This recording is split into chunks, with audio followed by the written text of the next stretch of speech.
What is up, everyone? Chris Gio coming to you from Beyond the Veil. We're going to be joining Clyde Lewis here in just a few moments as guests on Ground Zero. So, had to rush really quick and get set up. And I think we're going to be going live here in just a few minutes. Mrs. Gio is in the house, but her camera is turned off on my end. Oh, I can't blame Mrs. Gio for this one. And her... Oh, no, he cannot blame Mrs. Gio this time. I know, what a travesty. It's a travesty. So we're going to talk about the multiverse. I was reading through Clyde's monologue, and I'm not sure how much it lines up with BTV, but there's some fun stuff that he mentioned, and some stuff that we are going to get into too. What am I doing? I'm trying to fix your camera. Yes. Okay, so all right. Boom. We have Mrs. Gio. Mm-hmm, now, we do. We have to just fix your camera. Yeah, fix that a little bit. Because there we go. the best at Kitty likes to come and do best I don't know at what Kitty her things. deal is today. She's just, I don't know. She's just being kind of me. So we're just waiting to connect here. All right, they're connecting us. So, hello.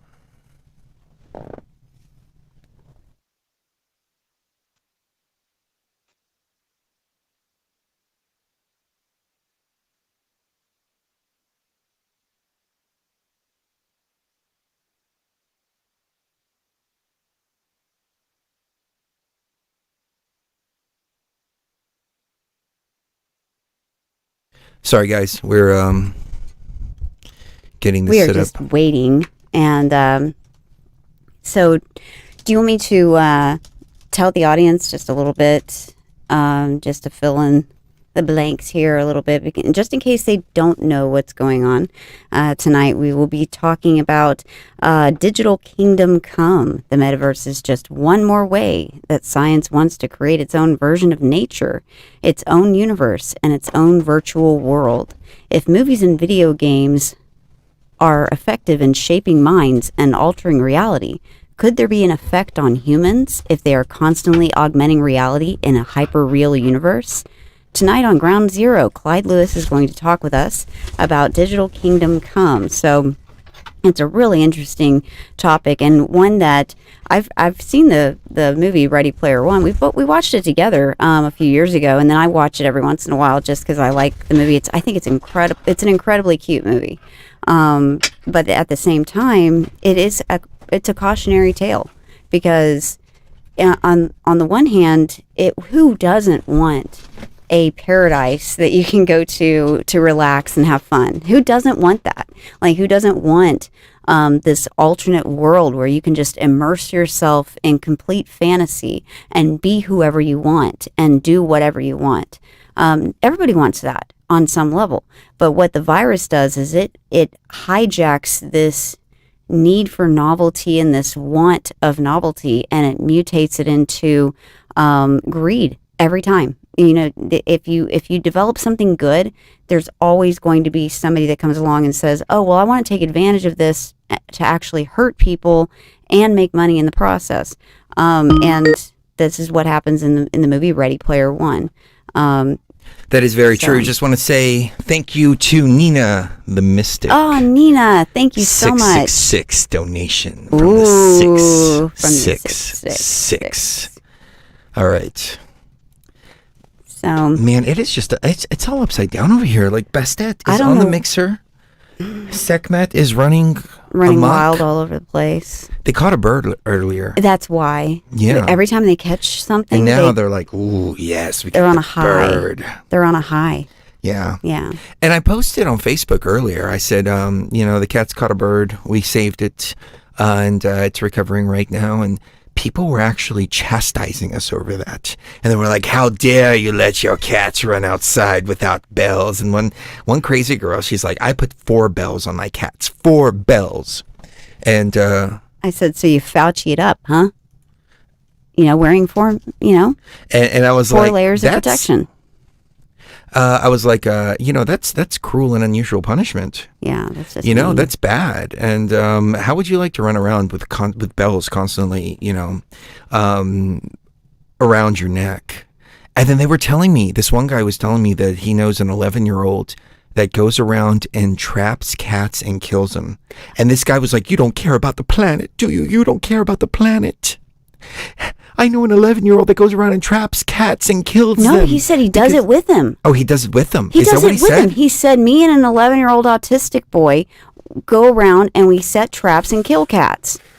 That sounds like some pizza gate. Yeah, that sounds like some training. Yeah, I'm sorry. Why are you but running that's, around with an 11-year-old autistic Guess kid? what? I didn't even catch that. That's what. How do you know who started out like that? Jeffrey Dahmer. No, Richard Ramirez. Remember? Richard Ramirez. His The uncle Night or his Stalker. brother or his older brother or an older uncle or something taught him how to kill.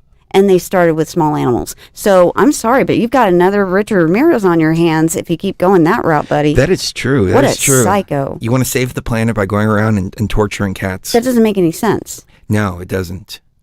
No, nobody And would. then the girl was like, well, I'm talking to a meat eater that takes nicotine, and so therefore you don't know what you're talking about anyways. And I'm like, y'all are talking about torturing cats. Yeah, torturing cats No, to no, save no. the planet? No. That's not how any of this works. No. What cats do to these animals is population control. Exterminators are usually hired to do the job that these guys do. These are sacred. In Egypt, you could be put to death for killing a cat. Did you know that? I did know that, but Yeah. we need to make that a thing Because they're again. sacred. They are sacred. There are healers and there are protectors of energy fields. They protect our energy fields from being invaded every day. I had a feeling like that person feeds their cat a vegan diet. And these things are carnivores. Me too. They're carnivores and they have no stomach for all that grain. It's going to hurt them. Yeah. But That's terrible. Bestette, I know, baby girl, but I have to go on a Come here, national Bestette. radio show on like 500 AM and FM affiliates. In like 2 minutes. In like a couple minutes. And Come here, best. I know. My niece calls me too. Yes, she kept 30 calling minutes before. I'm trying to write the incessantly. bio. I'm trying to do all this. And I'm like, sweetie, I got to go on the radio. I told him that's what And it's. she's like, I don't care. Look, I want to show you my Anubis doll. That's she, what- she got a new Anubis doll. I sent Yeah. her a new Anubis and Bastet because she wanted the larger ones. I sent her the small ones, and she's like, I want the big ones. And I'm like, all right, All right, I'll get to the. you can have the big ones. And she's like, look, I have babies now. Aw. But I said that's what it is to be a family man. You know, there is no work or anything like that. You have to put the family first every time, and that's why we don't have kids. Because we want to be able to bring you guys the information as it happens. We want to be with our tribe when things happen that our tribe needs us to be there for. And we are always going to be there for you guys. So this is why there aren't any little flame babies running around. Because I honestly would, if I had a baby, I would want to spend all of my time and attention on it, and wouldn't do anything else. It would just be to the exclusivity of everything else, including the astrology, the tarot, and of course being here with you guys. So it's, you know, it's not even a matter of health or anything like that. It's just we really have dedicated ourselves. Clyde to this. says, I look mean, but I'm a marshmallow. I'm like, dude, I know. We've been on here with several times. You came on our show. Oh, We've we been on love our the show guy. a long time ago. What's he talking about? What's you talking I about? look mean too Yeah, on my pictures. yeah. Sometimes you do. Yeah. All right. I got to get in radio show. All right, here we All right. go. We got to remember. All right. It's going to be Clear Channel Clock. We haven't run this in a while since we were on GCN before. You got to get the information out really, really, really, really quick and then go to break. Yep. And then go fast if you got to go. Yeah. Yeah. So All right. I think we're settled now. I think we're ready.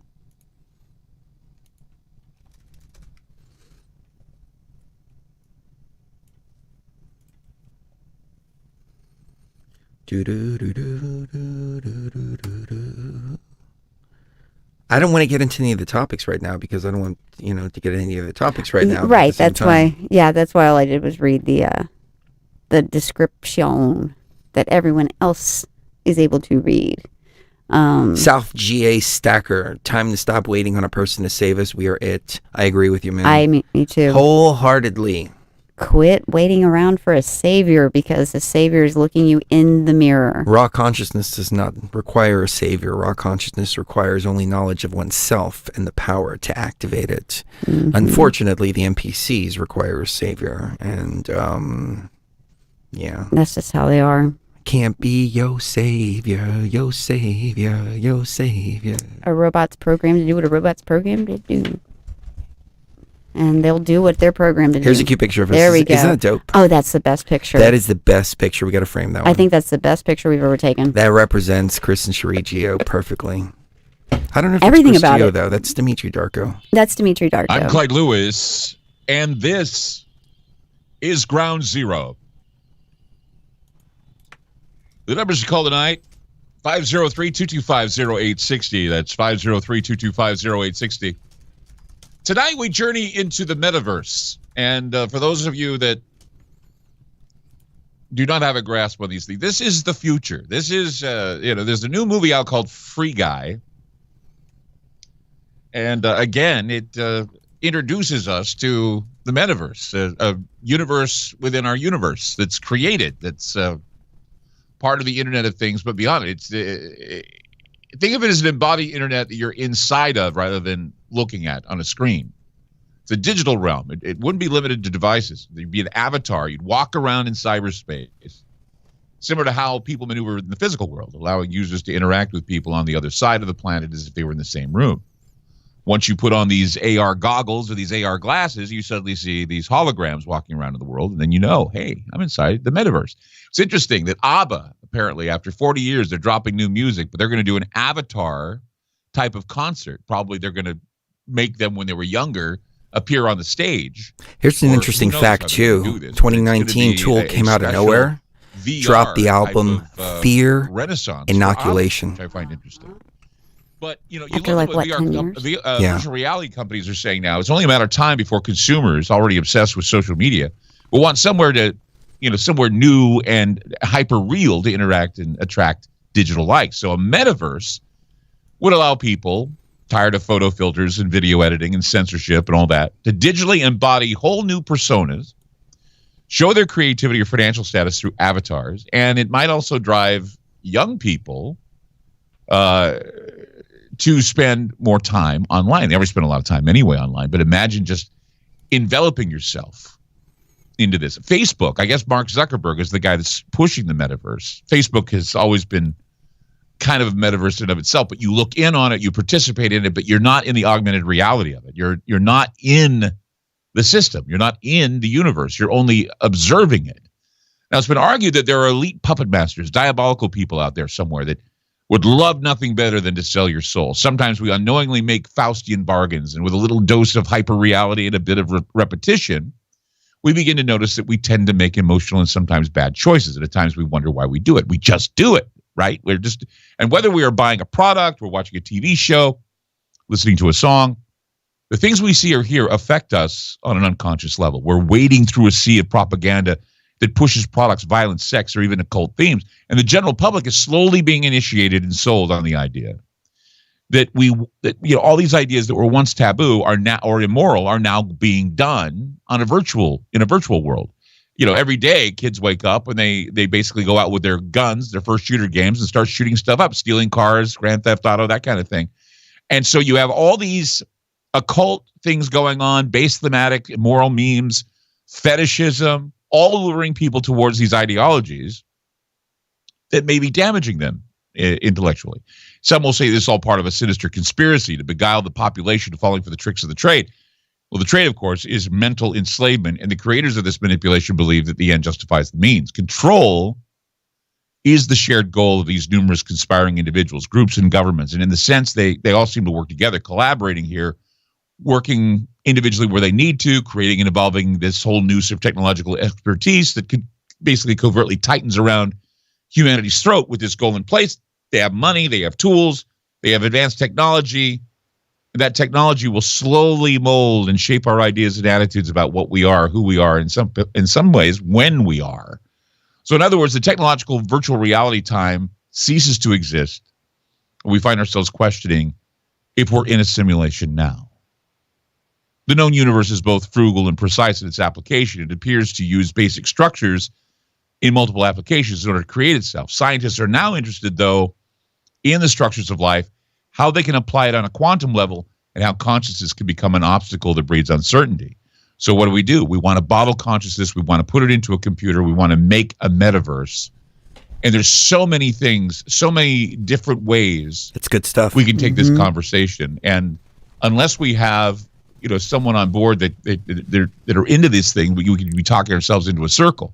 So tonight I asked Chris and Cherie Geo to come on the program because they've been exploring the outermost depths of consciousness for about 13 years now. They've been, following in the footsteps of Alan Watts, Ram Dass, Timothy Leary, Terence McKenna, others like them in an effort to find the answers to the age-old question, why are we here and what is beyond, the beyondverse, the metaverse? And so it's important that, we talk about this because certainly it's being part of the predictive programming. Chris and Cherie, are you there? Clyde, thank you very much for having us. You bet. Thank you for coming on. So, Free Guy, Ready Player One, The Matrix, maybe even The Truman Show, or all these other virtual reality type of films and stories. I think they're trying to tell us something. And now Mark Zuckerberg has stepped forward and said, yeah, we're ready to get this metaverse on the road. But the problem is that with so much competition, how's this going to go down? Well, I mean, first of all, let me say this. The last show that we did was about Ready Player One. I don't know if you remember that, but we were talking about NPCs. Yeah, it's about NPCs. Yeah, non-player characters within the Matrix, all that. And that just kind of like took off. But I think they've really been preparing us our entire lives. I mean, you've got movies like War Games, you've got The Last Starfighter, you've got Tron, you've got The Matrix, you've got Ready Player One, you've got Free Guy. The Truman Show, like you mentioned, yes. All mentioning this holographic simulated reality that we live in. What I've been asking at Beyond the Veil is, are we in a virtual simulation right now? I think Elon Musk said it best. He said, there's 1 in a billion chance that we're not living inside of a computer simulation. And the reason for that is, if you look at the progression of technology, just in the last 50 years, we went from Pong, just two bars and a dot on the screen, to having completely immersive worlds. I mean, virtual reality right now, it's in its infancy. But I don't know if you've ever played it, but I put the headset on, I'm on a 500-story building, and I feel like I'm on a 500-story building just with the infantile-like graphics that we have now. Imagine the progression that we're going to have in about 50 years from now, or even 100 years from now. We're going to create... I wore an Oculus one time at a Comic-Con, and yeah, it was rudimentary graphics, standing on a castle tower, looking over the edge, and I got dizzy and almost fell. They had to put like mats underneath you and things just in case you did lose your balance and fall. And I almost did, because it was just it just confused me. I have too. And there is another technology. I don't know if you're familiar with this. I'm sure you are. It's called the God Helmet. And the God Helmet is something that goes over the brain, just for the listeners out there. It manipulates the electromagnetic frequencies to the brain and can simulate contact with aliens, angelic experiences. You feel like there's people in the room. So they're already manipulating the brain through EMF. You combine these two technologies together, all of a sudden you have an immersive world. The only thing standing in the way is building a computer that can handle rendering those type of graphics. So you're trying to tell me that we don't even need haptic suits? I mean, Liam and I, my stepson, we had this conversation because we watched Ready Player One last night because we wanted to see Free Guy. It wasn't available, so we'd have to go to a theater. So we decided, since I was going to do this show, we'd watch Ready Player One again. And he was telling me all about haptic suits. He was saying, oh, well, the haptic suit, you can get one for $7,000. He was saying, God, I'd love to have one. I'm going, no, I'm not going to buy you a haptic suit for $7,000. But it's like, they have haptic suits. But I mean, if we're going to use the God Helmet, we won't need haptic suits.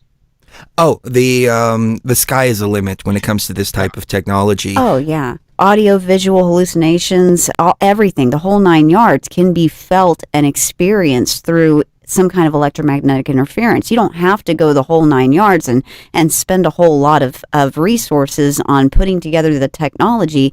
You really just need the technology that's already there to be built upon and expanded upon. And I'll bet you within 10 years, they're going to have something that is totally indistinguishable from real reality.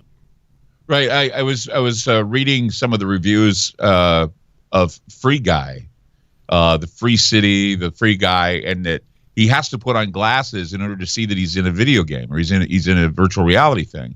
And I thought, wow, it's shades of They Live, where, we live in a virtual world that's been hidden from us by aliens, and the only way to see the world are through these specially made glasses.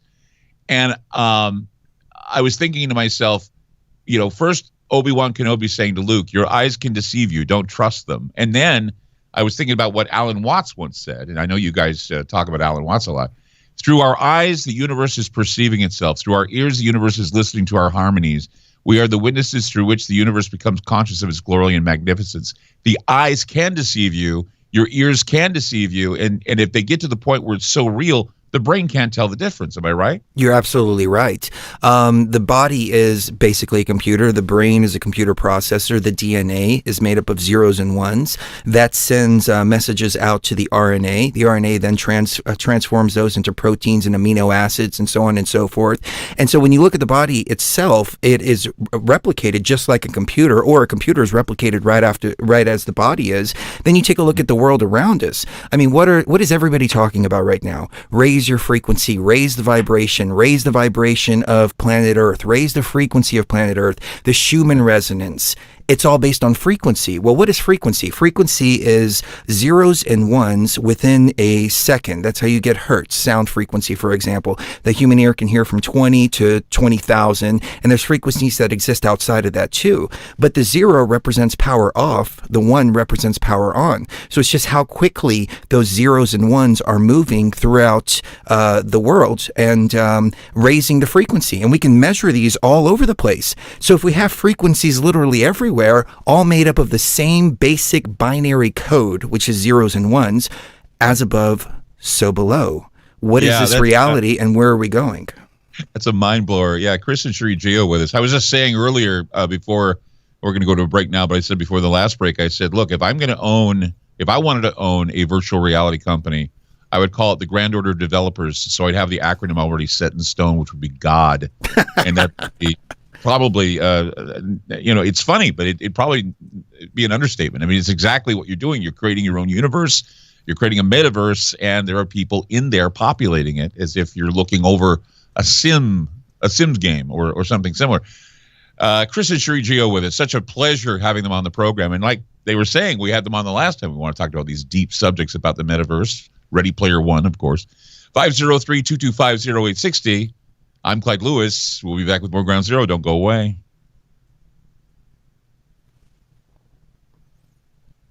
Great first segment. I love Clyde. That was excellent. Yeah. I love Clyde too.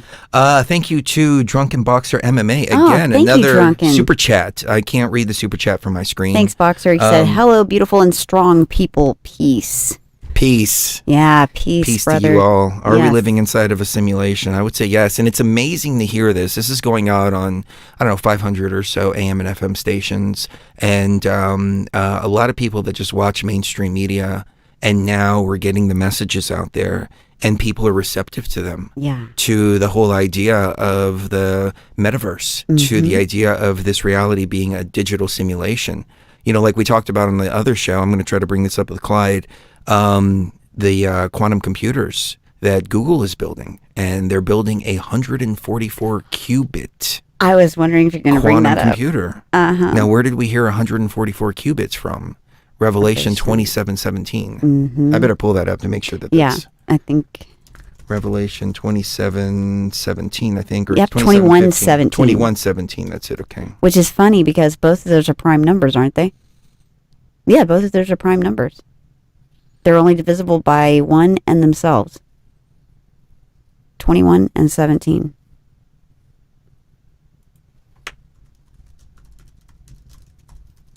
Or no, 21's not.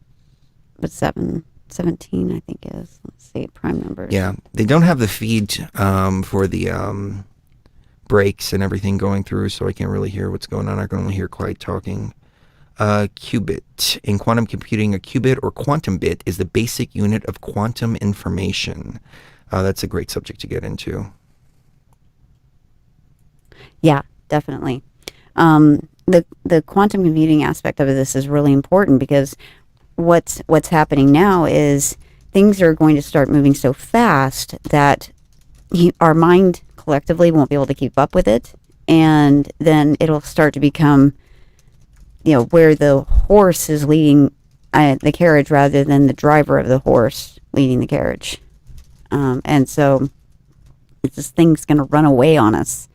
And it's going to become very, very difficult to tell what is real and what is just an advertisement that's been put in front of you, because these immersive technologies are going to be put into every store, every place you go, even if you're not wearing any kind of special technology, even if you don't have any microchips embedded in your skin, even if you don't have, these things that the vacations we've been talking about, you still are going to be subjected to some of this brainwashing and some of this stuff. And the best way to go about it is to remember your programmer consciousness. Remember who you are. Our tribe. I'm talking to our tribe that's listening here on the special edition of the commercials. That, you've got to remember you're a programmer, and programmers can always stay on top of this, because this is what we were made for. That's very true. Yeah. That is very true. Hasn't this already happened if we're living in a simulation? Realistically, I mean, it's not something that I would say on national radio, but we're creating a paradox right now that, in my opinion, leads to destruction of the matrix. Error. It's a fatal error. Yeah. It's a syntax error. Yeah.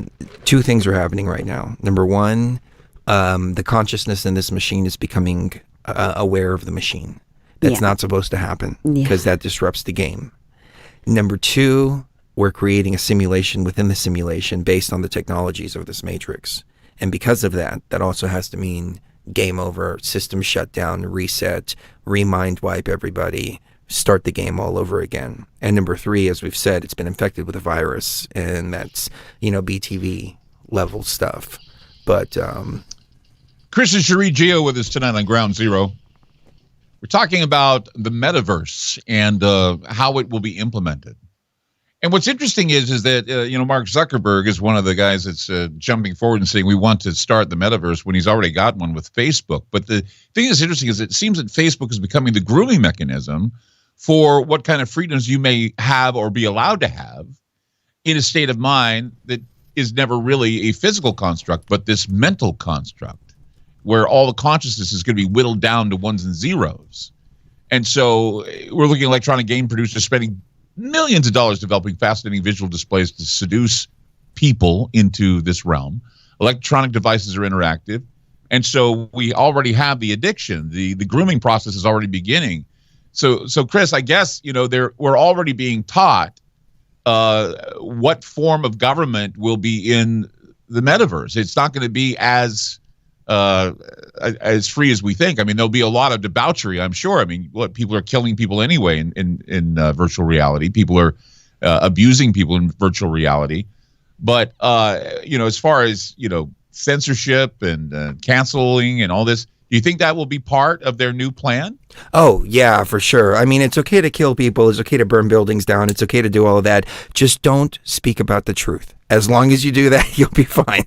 But right. No, I mean that, because we take that into a virtual world, and then what happens? Now they have control over what we see, what we think, what we feel. And if we look at the algorithms they're employing right now with Facebook, as you said, it's about censoring specific types of thought. And this goes all the way back to DARPA. I mean, Facebook was Operation LifeLog. And what DARPA did is they wanted to be able to basically log everybody and log their life, log their thoughts, do AI predictive algorithms on everybody, and have it voluntarily. And people are volunteering all their information, where they're going, what they're doing, what they're thinking, so on and so forth. A lot of people don't realize with Facebook, even when you type something in and don't post it, Facebook is still logging all of that data. And that's being fed into this artificial intelligence that is then going to be running this virtual simulation that they're creating. Well, and we saw a little bit of what virtual simulation can do with self-organizing collective intelligence. QAnon, I have always said, is a self-organizing collective intelligence where we never knew who was behind it. I mean, we have our ideas, but it was basically a self-perpetuating, self-organizing, feeding intelligence that basically fed those who wanted to find the information in this echo chamber, and it kept feeding on the fears and the paranoia of a population that continues to follow this as if it were a real person, when in reality, if you really want to look at what DARPA has done, they created a self-organizing collective intelligence that they wanted to unleash, and they've done so, and then the rest is history. The rest is that virtual reality known as QAnon, which is a hyper reality.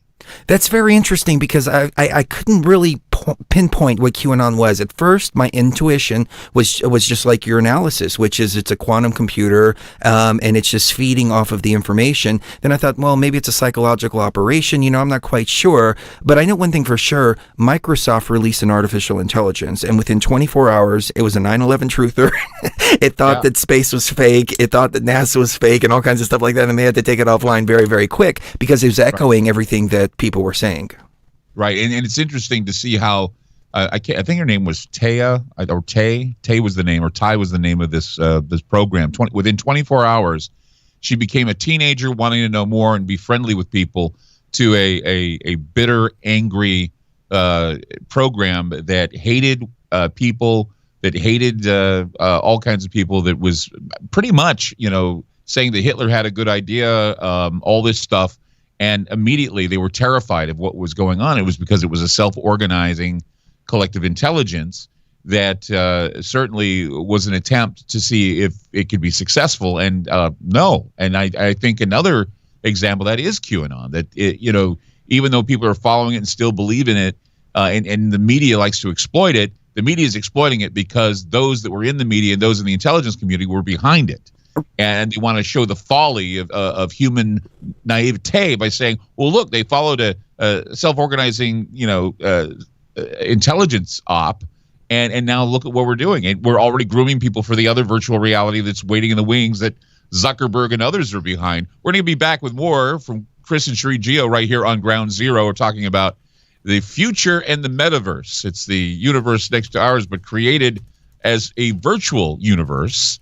And whether or not we're in a simulation, or whether or not, simulation is going to be greater than the reality. 503-225-0860. That's 503-225-0860. I'm Clyde Lewis. You're listening to Ground Zero, and we'll be back.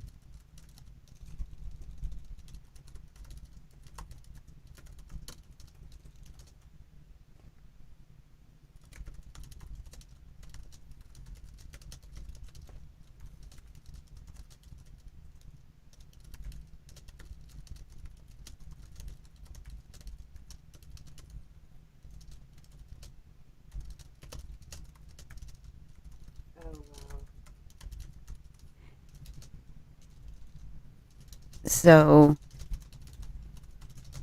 you need to watch the movie Free Guy. We need to see the movie. Hold on one second. I'm writing Clyde a message. No problemo. So, a simulated radio talking about a future simulated reality while being in a simulated reality. It's too meta.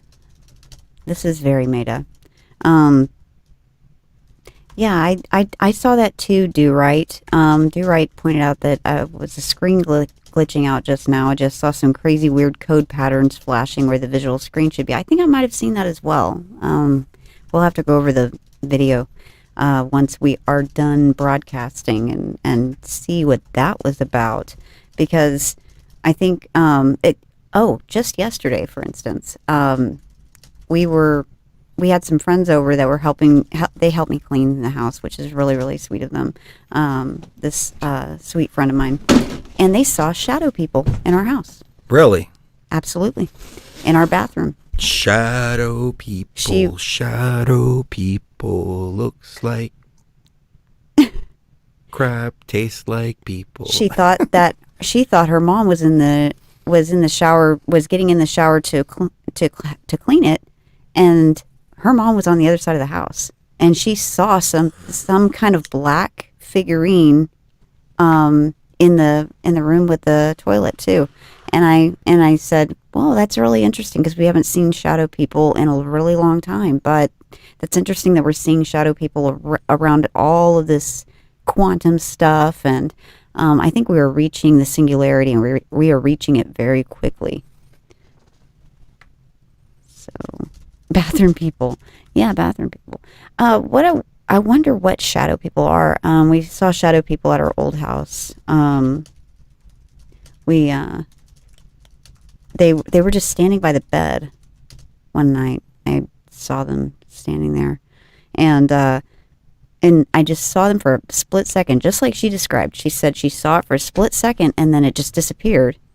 And same thing happened to me. I woke up because I felt somebody watching me, and I just kind of woke up, and I looked up, and there was this black figurine at the side of the bed, and it just disappeared in a split second, but it was there.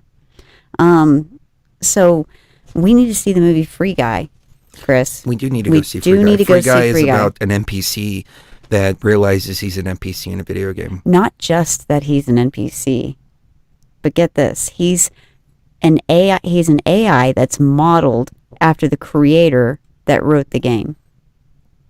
Oh, interesting. Yeah, he's a copy of the creator. So for you guys and gals out there, here's what I sent Clyde. I said, that was brilliant. Have you heard of Randonautica and Replica? Both applications tap into quantum computers. I can share some interesting Randonautica experiences. The premise is this. You set your attention. It feeds your intention into an AI. Then it takes you to a set of coordinates, and you manifest what you're looking for. Some kids in Seattle were looking for death, and it took them to a suitcase on the beach with 2 dead bodies. This was covered by the local media in Seattle, but they are tinkering with people's minds right now and merging the dimensions. This is my favorite topic, you know. We need to Oh, me too. Yeah. This is our bread and butter right here. But realistically though, I'm much more comfortable. I don't know if you guys can tell. You guys BTV tribe can. I'm much more comfortable when it's just BTV tribe. Me too. You know, Me not too. because of, you know, not because I'm like, oh my God, I'm so nervous of Oh radio. no, it's not by any means. starstruck or anything. You know, like that. the more people listening, the better. I just don't like all the freaking commercials. But, you know, I understand. Yeah, no, that's just radio for you. That's just radio. I'm not, you know. So shadow people, are they interdimensional? Are they demonic? Both. I'm not sure, but I do know the veils between the dimensions are becoming thinner and thinner and thinner as we approach singularity. And that's just the way it is. That's just the way it is. You're going to see hell and you're going to see heaven here on Earth. Well, hell and heaven are a simulation too. Exactly. They're parts on the of the last simulation. Patreon that we did, patreon.com/BTV tribe. And I need to break it down into 2 sections because Thank you, Peter. I did a Peter, thank you very much. I did a show about Libya 2011 revisiting it because I went to the Wayback Machine. I found an article we wrote. And then I also found a couple of old ayahuasca experiences that I talked about in 2013 and 2014. I cut those out, put those in the Patreon section only. But those 2 shows I think would be better cut and put into 2 different shows themselves rather than two segments of one show. But it was, in my opinion, it was brilliant because I was saying the same things back in 2013, 2014. I was just saying it from a whole new perspective, or from a different perspective. And now it's like, you know, the perspective is so much broader. But guys, you got to check out the Patreon stuff. It is off the chain. Yeah, it is. Do people say off the chain anymore? No. No. I do not think so. Do they say off the hook? Maybe. I'm not sure. So. I don't know. I don't know. I don't know what they say nowadays. They say YOLO. E.T., what is up, brother? Hey. Much love to E.T. Every single show, he comes in and says, drop a like, drop a like, drop a like. Salt of the earth. Yeah, definitely. We have some of the best people Spice in our tribe. of Atlantis. I'm Clyde Lewis. Here we go. You are listening to Ground Zero. If science fiction is telegraphing the future, then it is telling us to be prepared for the digital kingdom come. That kingdom is virtual. A simulation. It certainly will be similar to the Matrix or like Oasis that is featured in the film Ready Player One. At the moment, there's a popular film out right now in theaters called Free Guy. It's a film about non-player characters, NPCs in a video game. In Free City, the fictitious shooter game, at the center of the story, sunglasses are what signify a player, someone who can shoot up a bank, steal a car, face punch a guy. We've all seen this before in movies like They Live. There's this proposed idea that we live in a virtual world that maybe has been created by aliens and that they're really secretly controlling us from behind the scenes. But if you put on that eyewear, you get to see the real world, or you get to see a world that is there that's virtual. Remember what Obi-Wan Kenobi says to Luke in Star Wars, your eyes can deceive you. Don't trust them. It's always stuck out of my mind that maybe that's exactly what's going to be happening in the future. You cannot believe your eyes half the time. 503-225-0860. Tonight, Christian Cherie Geo is with us to talk about these things, and they're pretty well acquainted with this stuff. I wanted to get into, a lot of people are saying this is impossible, it can't be seamless, but we have quantum computers now. That we have the Aurora, we have the D-Wave, we have several others that are certainly capable of computing things and making this seamless. Can you tell us a little bit about how quantum computing is advanced the way it has? Oh, well, the D-Wave computer, that is old technology. We were talking about that way back in 2009. It has advanced so much since then. Right? It's actually biblical. It's biblical, Clyde. Tell me about how it's biblical. If you look at Revelation 21:17, I've got it here on my screen. Revelation 21:17 says, "And he measured the wall, and there was 144 cubits, according to the measure of a man, that is the angel." He measured the wall. Okay? Google is creating a quantum computer right now, and a qubit, Q-B-I-T, as opposed to qubit, C-U-B-I-T, as it's spelled in the Bible, is the standard of measurement for a quantum computer.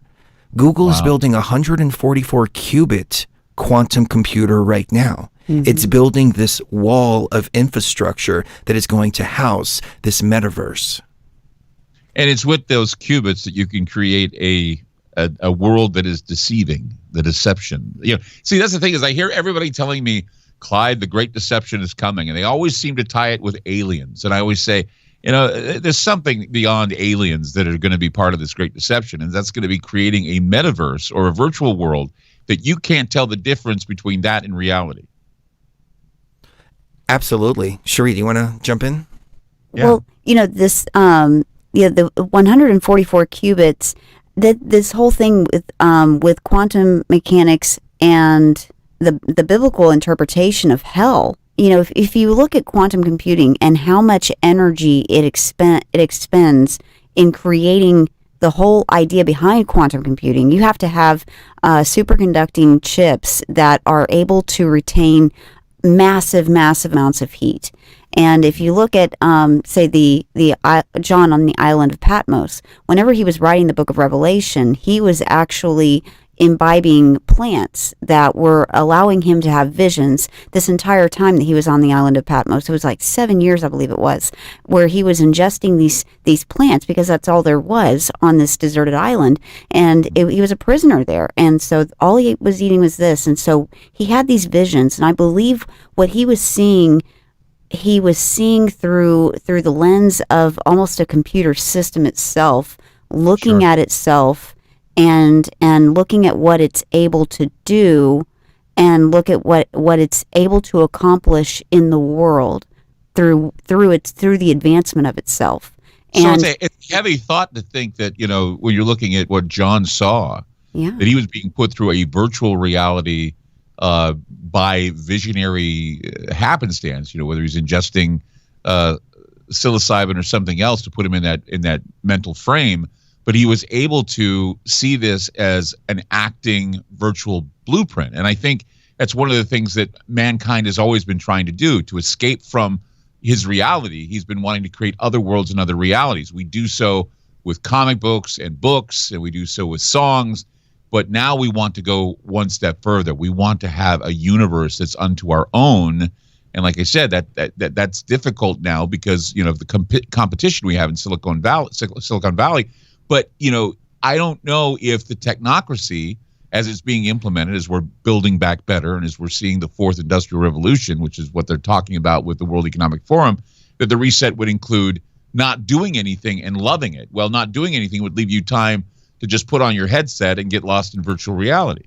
That is exactly right. That's what we are not fearful of or afraid of, but that's what we are concerned about here at Beyond the Veil. We see what's happening with society as they are becoming more and more dependent on technology for just basic survival. Combine that with the lockdowns and the social isolation and the very fact that most of what people did throughout the last, what was it, 18 months now, has been on the internet. They've lived on the that's internet. a great point. Conditioning people to get more into that space. Even arresting people on the beach, alone on the beach. Why? I think it's all about getting them inside. So the only thing you have to do is either talk to each other or play a game. Oh, God forbid. But remember that like online. Ready Player One, when you see Ready Player One, they were in this bleak area in Ohio, where their mobile homes were stacked on one another. There was so many people, and that it was such a bleak existence that the only other alternative kids had were either to do drugs or to put on their haptic suits and go at it in Oasis. Right. And it's more inviting, I think, to say, okay, I'm tired of this reality. I want to go play in another reality. But the problem is are we, and we've always been told, do not fool Mother Nature. And if the brain is responding to this type of stimuli, it's rebuilding certain neurofibers that could pretty much screw up your cognitive liberty. I mean, I get this feeling that, you can pretty much train the brain to move in certain directions. And once you're in that virtual state, you won't want to go back to reality. Am I right or wrong here? Oh, I think you're absolutely right on that one. As someone who lives with, I have a chronic illness, and so I've been sick on and off throughout our whole time doing the show. And as someone who lives like that, I do understand, and I do see, and I understand you have health problems as well. Somebody with health problems, you want to escape from that, being inside of that body. And so you combine that with, all of the depression and the anxiety and the social isolation and the mental health effects that you've seen from the lockdowns and everything. You combine all that together, you've got a recipe for people who want to escape. They don't want to be inside of their body anymore. They want to be in a world where they can be whoever they want, where they can say whatever they want, where they can do whatever they want. And that's also another hook on this one is you're gonna have all this censorship if you're online and you are who you are. Right. If you become someone else completely and totally and just give your whole brain over to this system for a certain period of time, you don't have to be that person anymore. You don't have to take on all of the guilt or all of the sadness or all the depression. You don't have to be that person anymore. You get to be a whole new person. Well, if I can, it's interesting. I was going to say this. I mean, I posted a picture on the internet about 2 or 3 weeks ago. And it was a picture of how the brain and the eyeballs and the nerve stems and all that branch out. And if you look at that alone, it looks like an alien. It looks like what an alien would look like. But you wrap an avatar of flesh and blood and muscle and all that. It's an avatar surrounding a computer system is what it is. We are avatars in and of ourselves. We are avatars that have flesh and blood surrounding a computer system with a neural network that goes throughout the entire flesh suit we wear. It would be the same thing with a virtual reality, except you would be outside, but you're slipping yourself into this virtual world that everything is an illusion, but you still feel it, and the brain registers it. It's just it's too bizarre even to contemplate. Well, Clyde, it gets even deeper than that. I mean, we've been working with ayahuasca and other various sacred plants for quite some time, and we've been having these visions. And these visions translate into these certain geometric patterns. There's a professor, string theorist, called Professor Sylvester Gates, and he actually has been studying string theory, and he found a self-correcting, repeating computer code within the fabric of space-time. It's not just any computer code, but it's a recognizable computer code written by a guy named Claude Shannon in the 1940s, who was the father of robotics. He took all of this data and he put it into the computer to spit out a graphical representation of all the data that he had seen. And that data came out looking exactly like the visions of the geometric patterns that we see when we go into these trance-like states that the shaman have been doing since the very beginning of time. That was the big aha moment for me when I saw the correlation between what the computer was spitting out based on this code that Sylvester Gates had found and what the shaman have been seeing, including myself, in this hyperspace reality that we go into when we go in with these sacred plants. So the question came up, are we actually inside of a machine right now? Why are we finding an identifiable computer code in string theory? I mean, what about sacred math, sacred geometry? I tell people all the time, numbers mean something. The geometric shapes mean something. That symbols mean everything. Jean Baudrillard said that people respond to symbols more so than they respond to anything else. And it's getting to that point now where we're no longer reading. We're responding to symbols. We're responding to images. We're responding to those shadows that were in Plato's cave. It's exactly what is happening now. We are evolving to the point where we don't read anymore. We have to be visually stimulated. And that's why the glasses have to go on so that you can see the truth. The goggles have to go on so you can see that if they can create the simulation outside of our universe, then someone has created a simulation that you've been inserted in as well. That's why The Matrix is so successful. That's why The Truman Show has been so successful, is because people have this syndrome now wondering if they are in a simulation. Well, and it's really all just echoing a lot of the ancient knowledge. We just have the language to communicate it now. Before they used to call it energy work. Now we understand we're working with code. Helena Blavatsky used to say those with the divine spark and those without. The Emerald Tablets of Thoth say the children of light and the children of men, making a distinction between two very separate consciousness within this world. We call it non-player characters and organic consciousness. Organic consciousness being those who are outside of the game actually playing the game. Non-player characters being those inside of this reality who are manifested by this reality. Just like you're playing World of Warcraft, you have some characters in there that are created by the computer, others that are sitting at an actual keyboard. Are we going to take this another step further, plug ourselves into the machine, and then we're going to be able to interact with our fantasy girl, for example, or, whatever characters we want, and it's all just a manifestation of the machine? Well, think about this, though. I mean, it's like you're talking about light, you're talking about numbers, you're talking about code. I mean, let there be light means a lot more now than it used to, and you've got light and heat, which basically fortifies this virtual reality that we're about to create. And so it's no different. We are playing God with the digital kingdom come. It's obvious that this is the future, that this is something that we need to think about, certainly. And we're so glad tonight to have Chris and Cherie Gio on the program to comment on this. Some very fascinating talk tonight. Stay with us. You can call in tonight if you have any questions or you'd like to make any comments about what we're talking about.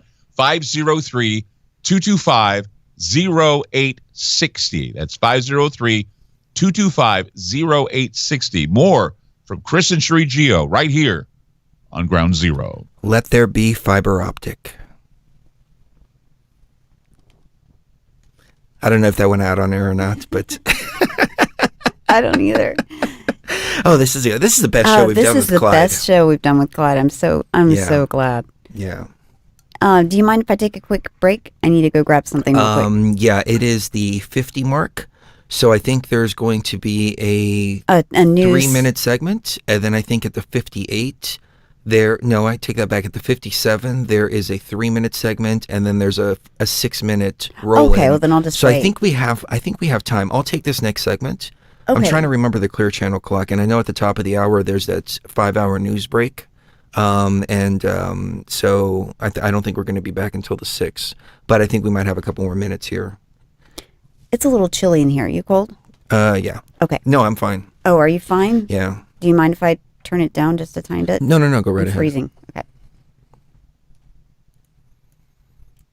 Somebody said, I want Chris's shirt. I'm going to try to find on Amazon the shirts. So you guys and gals can check them out if you want. I don't know which one you're talking about, the inside or the outside. But, well, not the inside or the outside, the shirt or the overshirt. But if you go to Amazon and just type in Egyptian shirts, you will find all the shirts. There's my Toth shirt right there that I also sent to my niece, and she has her little Toth shirt too. There's a little Bastet shirt. All this stuff. And then these shirts here are also on Amazon too. These are called Barry Wang, these outer shirts, and they're actually relatively cheap. So, yeah. Yeah, they're good shirts. And they look good too. They're easy to clean, but we take good care of them. Yeah. So, get styling. Yeah. Yeah. I like to share little things like that. Yeah. Somebody asked, where'd you get those sunglasses? I was like, here's a link. Okay. And somebody was like, that is the coolest response that I've ever heard from any YouTuber ever. And I was like, really? I'm like, what? So, but yeah, no. To the ladies out there, I've had a lot of questions about where I shop for my clothes because a lot of people like my clothes. And I go to Earthbound. It's called Earthbound Trading Company, and they go around the world. Wardrobe brought to you by Earthbound. They go around the world, and they actually. You know what? I'm going to save that for later because I'm going to write them. Because I wear their stuff pretty well, and I want them. Around the world, around the world. Yeah. I guess I can say this. They go around the world and they buy stuff from like handmaker people like all over the place. And they just buy a lot of it and then sell it in their stores. And so I like stuff that's handmade. It feels better than the clothes that are made in factories. So in China.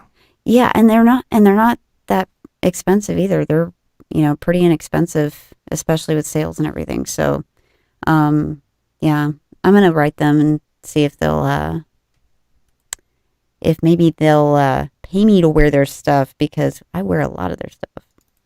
Yeah, we need to get a few people sponsorship. To pay us for stuff. That's not what it's about. It's not what it's about, but I mean, I like the way they do business. I just have fun doing it, and the thing is, what I wanted to say, but I didn't know how much Clyde wanted to talk, but he's been open about it. He's had cancer like twice, and so he has a lot of pain issues as well. Yeah, he does, and that's why we do shows like these. Yeah, it's like connecting with our tribe, connecting with great people. Mm-hmm. It takes us out of that space of all the stuff that we're doing, and helps us to get in a higher vibrational frequency.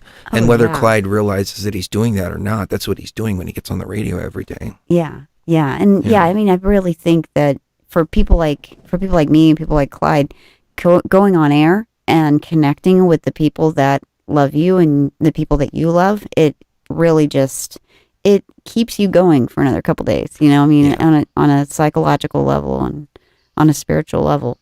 And Christian Shree Geo hosts Beyond the Veil at youtube.com/Beyond the Veil.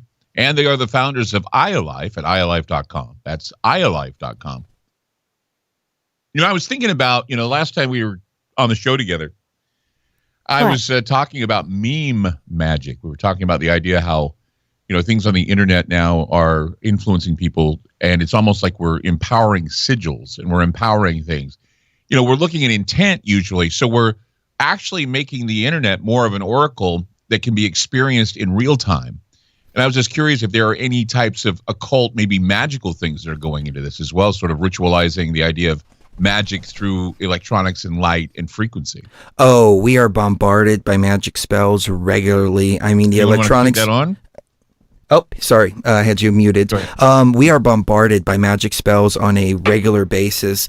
You can just see it in the mainstream media. Mm-hmm. Going all the way back to the Gulf War. What did we hear? Shakana over and over again. Shakana, Shakana. What is Shakana? Shakana is a goddess from the Kabbalah, and it's Shekinah, and it means to settle, inhabit, and dwell. And that's exactly what they did. They invoked the spirit to settle, inhabit, and dwell in the Middle East. The goddess Isis. We were last night about COVID, and if you reverse it phonetically, it's Divik, which is the spirit that inhabit. I mean, even though that you don't spell it that way, it is the phonetic pronunciation of Divik, which is the spirit that clings to you in Jewish mythology. Fauci means to take the breath away. Really? From what? Is that Italian? I kid you not. I translated it, Fao and Chi. I think it was a Chinese translation that I took it, and I can replicate it when we go to break. But Fao and Chi translated to taking the breath did a show away. last night about mu, which is going to be the new variant. And mu in Japanese and Korean means nothingness. It means exactly silencing life completely, silencing everything. So all these, words and phrases and numbers are all part of the incantation process to groom us into this virtual reality, this hyper reality that it gets terrifying if you really, really think about it. Chris and Cherie Gio with us tonight on Ground Zero. Once again, you can see their show, the Beyond the Veil program, youtube.com/Beyond the Veil. It's youtube.com/Beyond the Veil and ialife.com. We're going to be back with more with Chris and Cherie right here on Ground Zero. If you have any questions, please call in 503-225-0860.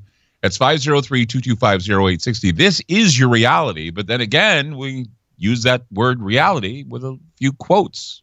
Anyway, 503-225-0860. I'm Clyde Lewis. We'll be back with more Ground Zero. Don't go away.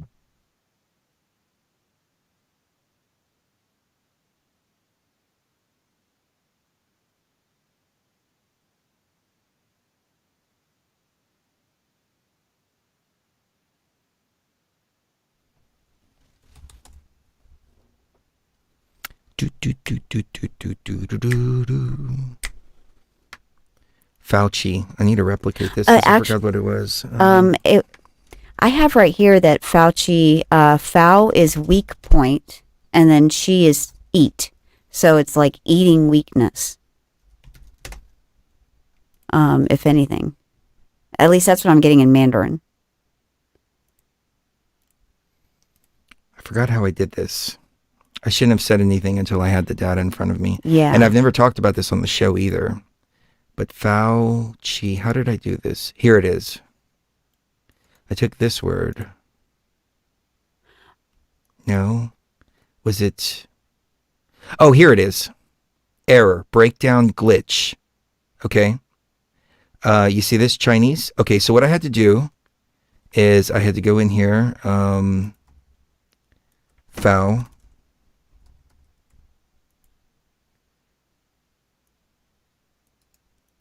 I don't remember how I did this. Oh well.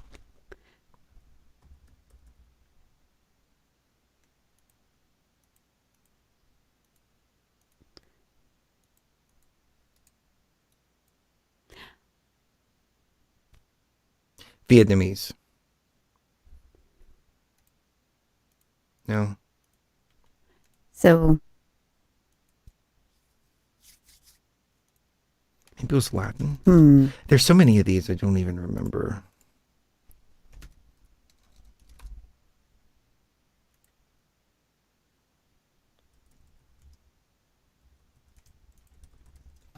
No, I'm pretty sure it was Chinese. Maybe traditional.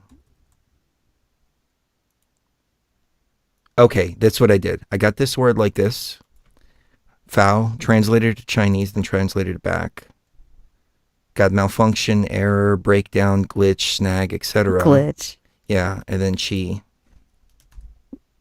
Interesting choice of words.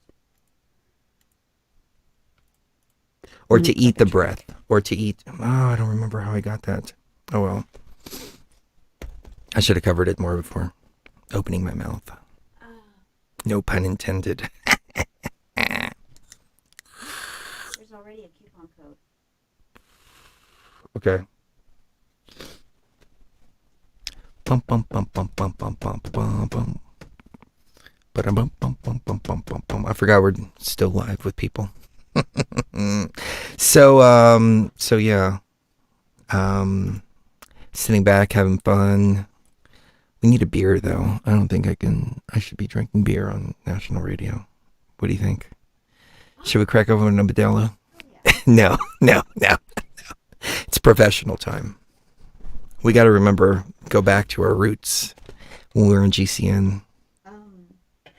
So there is a coupon code, but I don't think it is the coupon code that you wanted. What? I want to buy one, go on free coupon code called Clyde. All right, because we have one, but it's a different one. Okay. So. Or about make it Ground Zero. Ground Zero? Yeah.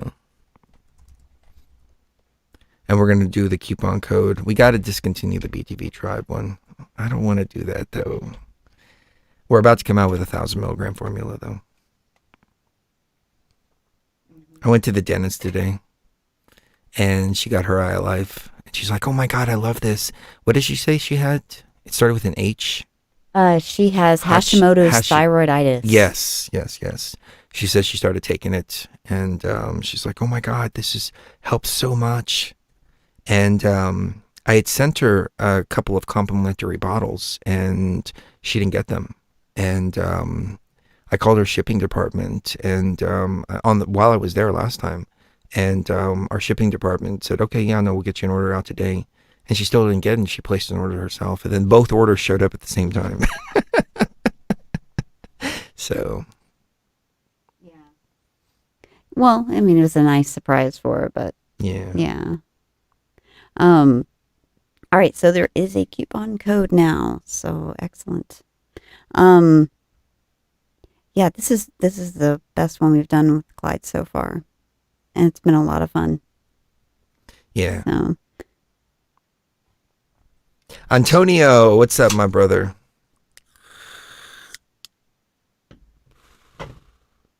See, while we're sitting here waiting, I'm afraid to talk. Yeah, I know. And the reason for that is, it's not that I'm afraid to talk, it's just that I don't want to say stuff and then go over it again. Yeah, and have to go over it all over again. Yeah. Yeah, that's why I've chosen a few other things to discuss, while we're off air. Just to give our regular BTV tribe something to listen to and something to ponder while they are. I think it. So you want me to give you that whole quote from where that 144 cubits is? Because maybe you guys can tell us what this really is about, maybe. So it's about the New Jerusalem, and this is talking about the 144 cubits is talking about how thick the wall supposedly is of heaven, the new Jerusalem that is brought down, literally it's a city brought down from heaven and then placed here on earth. If that's not like some fake alien invasion BS, I don't know what is. The city lies 4 square, its width the same as its length. And he measured the city with the rod, and all its dimensions were equal, 12,000 stadia in length, and width and height. So stadia, what's a stadia? Just gonna look this up real quick. People wanted to hear a little rap. Ah, yes. Yeah, so sometimes I wonder if some things need to be deeply hidden. Should I lie by omission so you won't hate me for wisdom? I broke you out of your cell, but you won't leave the prison of politics and religion that keeps us locked in submission. Should I show you the flowers and the sweet tasting fruits, or should I tell you the truth about the poisonous roots? Should I build a glass house and let you throw stones, or should I light up the path so you can find your way home? They got us trapped in this dome, and it keeps getting smaller. The roof's coming down, but we believe we got taller. Now look on that dollar, see who they trust. We're all brothers and sisters, manifested stardust, but at the crux of it all, here's a clue to consider. If the building's corrupt, what does it say for the builder? Now look in the mirror, see who you are. That's why we're running in circles when we're running from the darkness. Feel me in the dark. In the darkness. My shadows, they follow you like an accomplice. Lost all of our love. The night is heartless. My shadows, they follow me. My shadows, they follow me in the darkness. I've seen the darkest of dark. I've been pulled out of the light. I've seen divinity snuffed like a flash in the night. I've seen kids tortured and raped. Lizards preyed on their souls. I've seen beyond the ninth gate where the pizza gets cold. But if I showed you these truths, would you then run and hide when you look in my eyes and find this darkness inside? Or would you look to yourself to find the strength from within? Put your left foot forward. Let this journey begin. I broke the chains of the movement so I can move on my own. I found the truth in my heart. It was written in stone. But when I called to the stars to find my way home, I must have dialed the wrong number because they hung up the phone. I know the world isn't ours, it belongs to the others. That's why I came from the stars to free my sisters and brothers. That's why it's test after test in this grim incarnation. That's why I'm piercing your breast before I raise your vibration. With no hesitation, pull you up from the shadows and teach you to use the working tools of this battle and teach you to rise facing east towards the goddess and look deep inside you for the lesson she taught us. Now look one more time and unlock the hidden code. Let the secrets be revealed and every truth be told. Now every knee will stand and every eye shall see. We've been living in the shadows of our lost divinity. That's beautiful. In the dark, in the darkness. We need to actually put it down. Yeah, we need to actually put that down. So, do we have enough time for me to run, or is it? We're at the 6-minute mark. Oh, okay. But go ahead and I'll take it I just need from here. But we are at the 6-minute mark, Okay. so you should have been doing that the whole time. I want to Tisk, listen tisk, to you. tisk, tisk.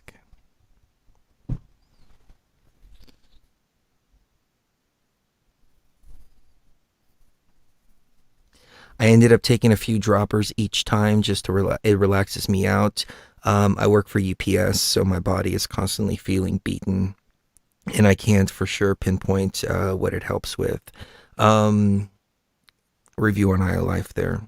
Thank you for that, and thank you for what you do at UPS too. You know, we really appreciate you guys. You guys are coming to the house like 5 and 6 times a day. And if I can get Mrs. Geo to stop ordering Amazon so much, then maybe I can give you guys a break a little bit. But, you know, that's how it goes. We're back.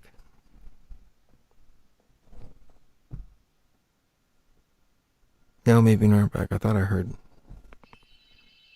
Oh, there it is. I'm Clyde Lewis, and this is Ground Zero.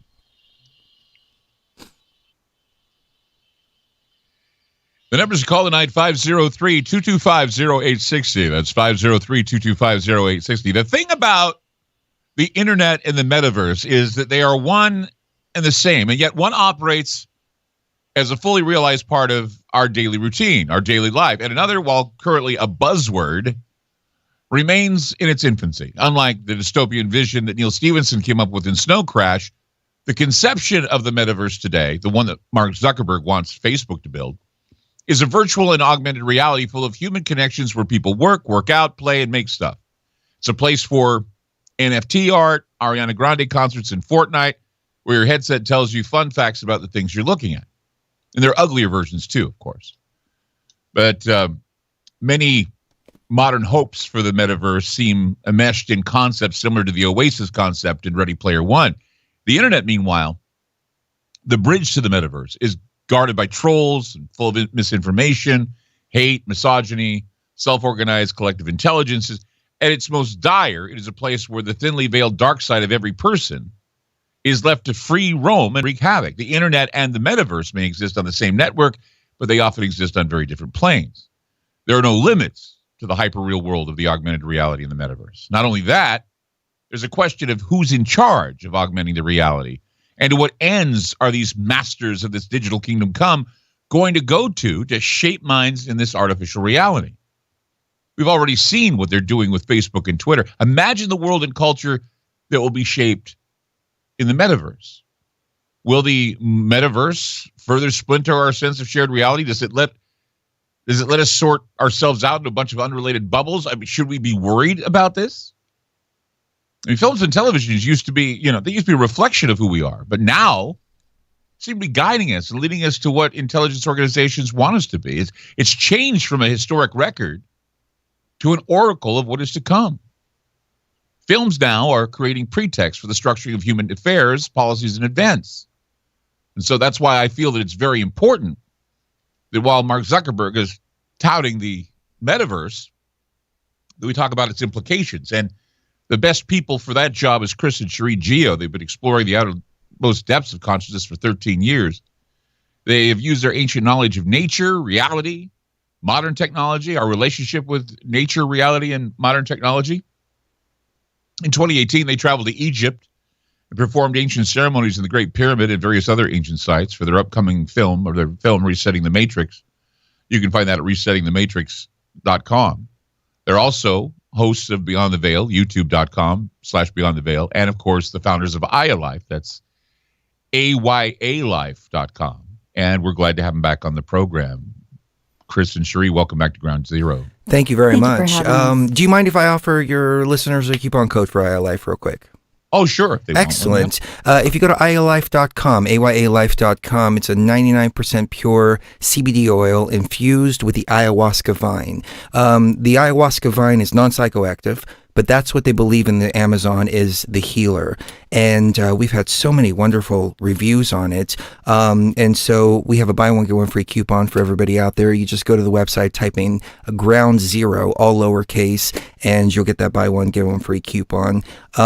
We came across a very interesting article in the National Institute of Health saying that people are dying of COVID because of cytokine storms. That's when the body overreacts and the immune system starts to attack itself. We found another article saying that CBD actually prevents cytokine storms. We haven't heard of a single person who has been using Aya Life that has gotten COVID. Now, we're not saying that it will keep you from getting COVID. We're just putting two and two together and just relaying to you what people have told us, including our own personal experiences. So thank you very much for letting me offer that to your, to your listeners. Everything that can get you in that situation where your immune system is working well and it's not attacking itself. In fact, I even talked about many times about cytokine storms and reactions, and that's one of the things that's triggered along with blood clots and other things. So, yeah, it's always nice to be prepared and get that immune system up to snuff because you never know what's going to happen to you. We keep thinking we're going to be living risk-free lives, but it just seems that everything's a risk anymore. And I think more and more people are becoming afraid of their own shadows, and this is why, as we were saying earlier, we're locking ourselves down. We're staying indoors. I was talking the other night about how I feel like the universe is laughing behind our backs because, simply put, we're seeing more synchronicities, we're seeing more number codes, we're seeing more things happening if you're well aware of it and sensitive to it. And more people are saying, why should I bother leaving my house? It's like when I wanted to watch Free Guy. I said to Liam, well, we can't go to the theater. Let's see if it's on the TV. And it wasn't. We were really disappointed. We thought, well, why can't we rent it? So instead we watched Ready Player One because I wanted to watch it to be inspired to do the show today. And it's like that. I mean, and my wife is the same way. We used to go to movies every weekend, she and I. And every time it was like I order a mocha, she orders a strawberry shake, and we go in and we watch a movie together. Now it's like, well, can we watch it on HBO? Can we watch it at home before we watch it anywhere else? And it's because they are pushing us into living in our boxes, and they are pushing us into another box, which is the internet, and they want us to play in this little playground so we don't have to think about diseases, so we don't have to think about the plagues, so we don't have to think about being oppressed. I think that's what they're trying to do. You're absolutely right. And we see the elements of control on social media right now. So just imagine when they have control of your consciousness, they have control of your sight, they have control of what you feel. The question is, why? Why go to these great lengths? And what happens to the physical world when the majority of people are plugged into this machine? I mean, you have to have some sort of commerce. You have to have some sort of production. You have to have something going on in the physical world.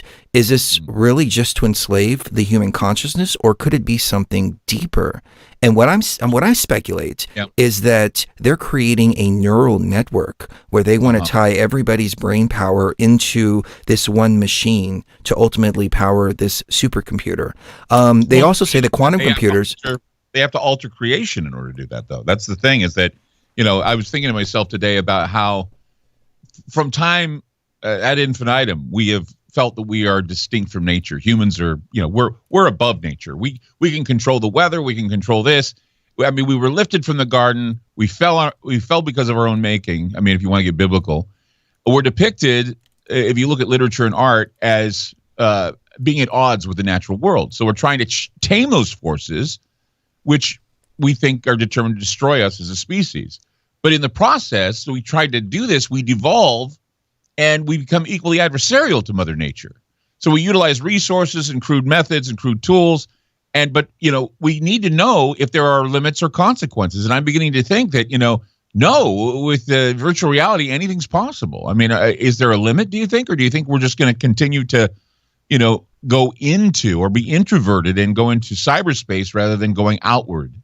Well, I think you're going to see heaven and you're going to see hell. You know, Terence McKenna, he was a philosopher that died back in 2000, and he was a psychedelic philosopher, and he talked a lot about the singularity. He talked a lot about something he called time wave zero, where he felt like as things happened more and more, and something called novelty, which is new things happening. It was just basically a scientific term he used for new things happening in the world. He said novelty will increase exponentially, even according to a formula. And he calculated that formula would reach a point where novelty was so high that anything that could happen would happen, and it would be so much so that our consciousness would simply not be able to keep up with the amount of it. And he calculated it to December 21st, 2012. And you know, granted, this was 1995 when he was saying this. And then he also said that when we get on the internet, somebody asked him, what do you think the internet's going to what do you think is going to happen with the internet? This was back in 1998. He said, well, you're going to see a little bit of heaven, a little bit of hell. You know, people are going to turn into the versions of themselves that are real. You know, that they're going to become their real selves, because it'll create a layer of anonymity on the outside so that the inside really can come out. Now we're going to have a situation where we're going to take that on a quantum level and really immerse ourselves in a completely different reality and do that. And that's a little frightening to me, especially when you consider how much social control these social media companies and mainstream media companies have been able to have over the people's consciousness. Well, and it illustrates a lot of things about humankind too. It's like, when we're on the internet, we're on social media, we see the ugliness of the world. We see trolls, we see haters, we see people who have no they have no limits to how hateful they can be towards people. They bully them. They go online and they show that they're going to murder someone. All this stuff goes on, and you know, it indicates that there are a number of vociferous individuals that are narcissistic and horrible. And that's all we're seeing anymore, are the horrible people making the commentary. And people who are trying to do well are getting forced out. People who are trying to tell the truth are being canceled. People who are trying to, be courageous are being told that they have no right to be courageous. And I think that everything we're seeing, and you pointed out too earlier, Chris, is that, you know, we're seeing everything reflected on the internet, reflected in reality. As we're seeing cities being burned to the ground and people screaming and yelling at each other and fighting amongst themselves. We do the same thing on the internet, except, allegedly no one gets hurt. But psychologically, it's not good for the soul. It's not good for the mind. We're tinkering with Mother Nature, hoping to improve her. We're altering patterns and basic structures to our advantage. But, I mean, we just can't reduce everything down to a code or an emoticon or a password. But it seems that they want to do that. 503-225-0860. It's 503-225-0860. More to come on Ground Zero. Don't go away.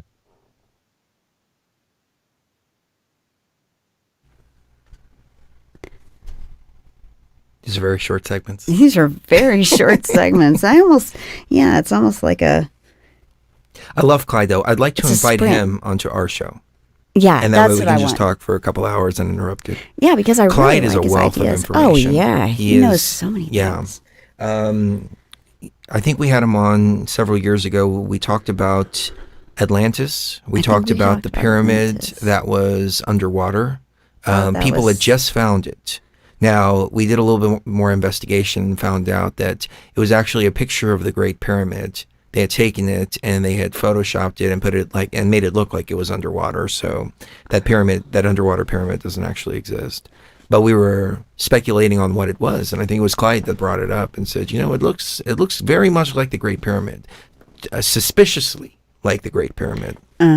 So yeah. So we've always been talking about this kind of stuff. Yeah. We've always been who we are. It's funny.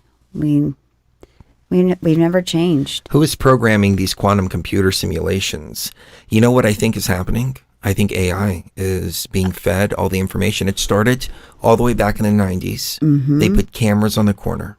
They put cameras in schools. They started monitoring every communication. Then they started feeding all of that data into the artificial intelligence. Then the artificial intelligence achieved a certain level of sentience, and it's been writing programs on its own. And it's all right. We're muted from Ground Zero. This is just for our BTV tribe out there. I've said this. I've shared this before. But we were contacted by somebody, and he was really who he was saying that he was, and he was really good friends with one of the Rockefellers or the Rothschilds, one or the other. I don't remember. Do you remember? I believe it was Rockefeller. And he said, "Hey man, we need your help." And I'm like, "Okay, what's going on?" And he says, and we start talking, and the conversation didn't go exactly the way I'm saying it, but this was multiple conversations that I'm putting the pieces of the puzzle together and giving it to you very quick and concise.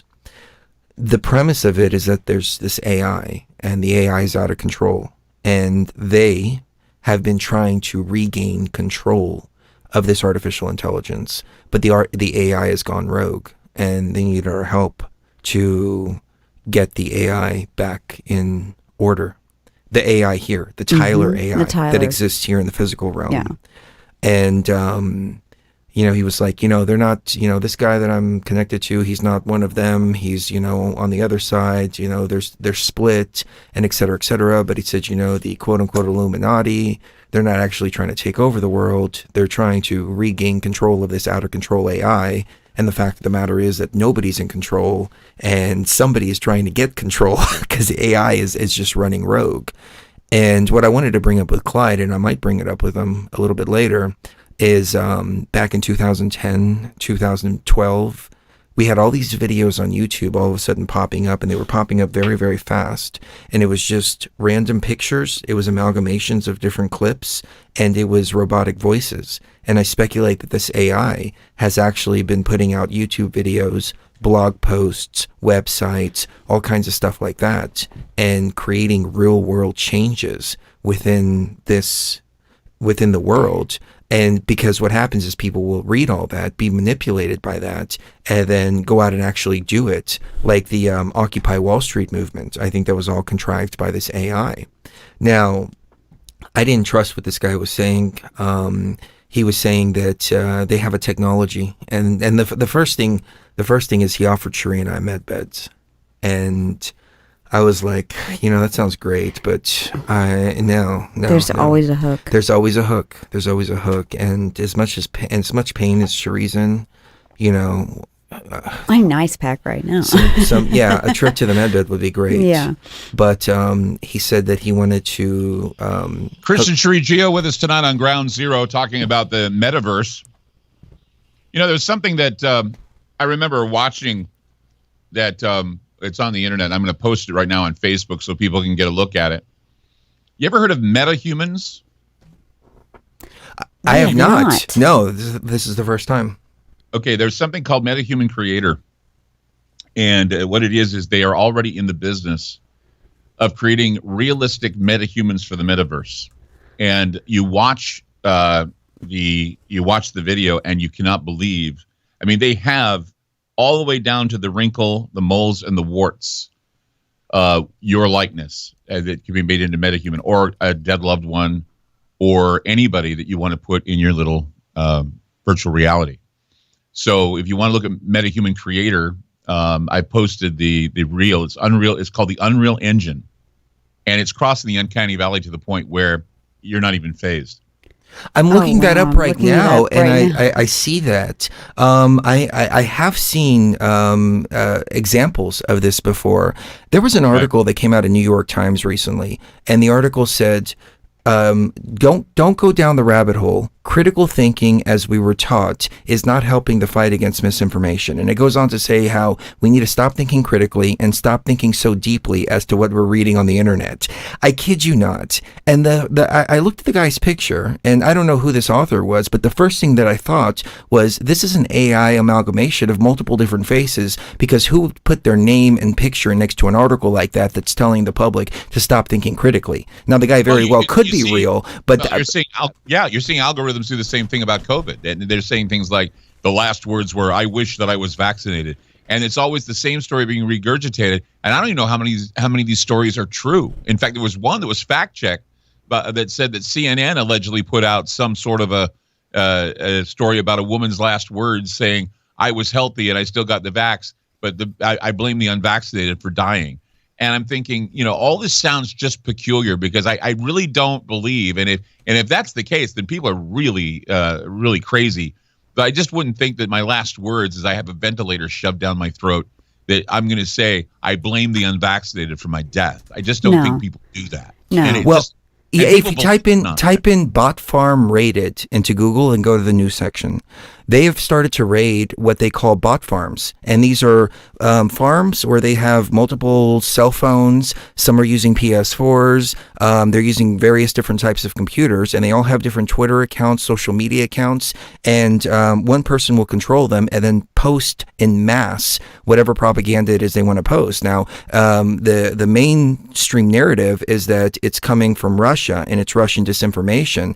But they lined up a whole bunch of tweets in the same vein that you were just speaking about. There was a tweet that said something to the effect of, "We need lockdowns right now. People are dying in mass, et cetera, word for word, posted on multiple different accounts. They all look real. They all have photographs. They all have all of that, all coming from these bot farms. And this is very basic technology. We're not talking about quantum computing technology or anything like that. But we see these bot farms being raided right now. I mean, you can go and look up the news article.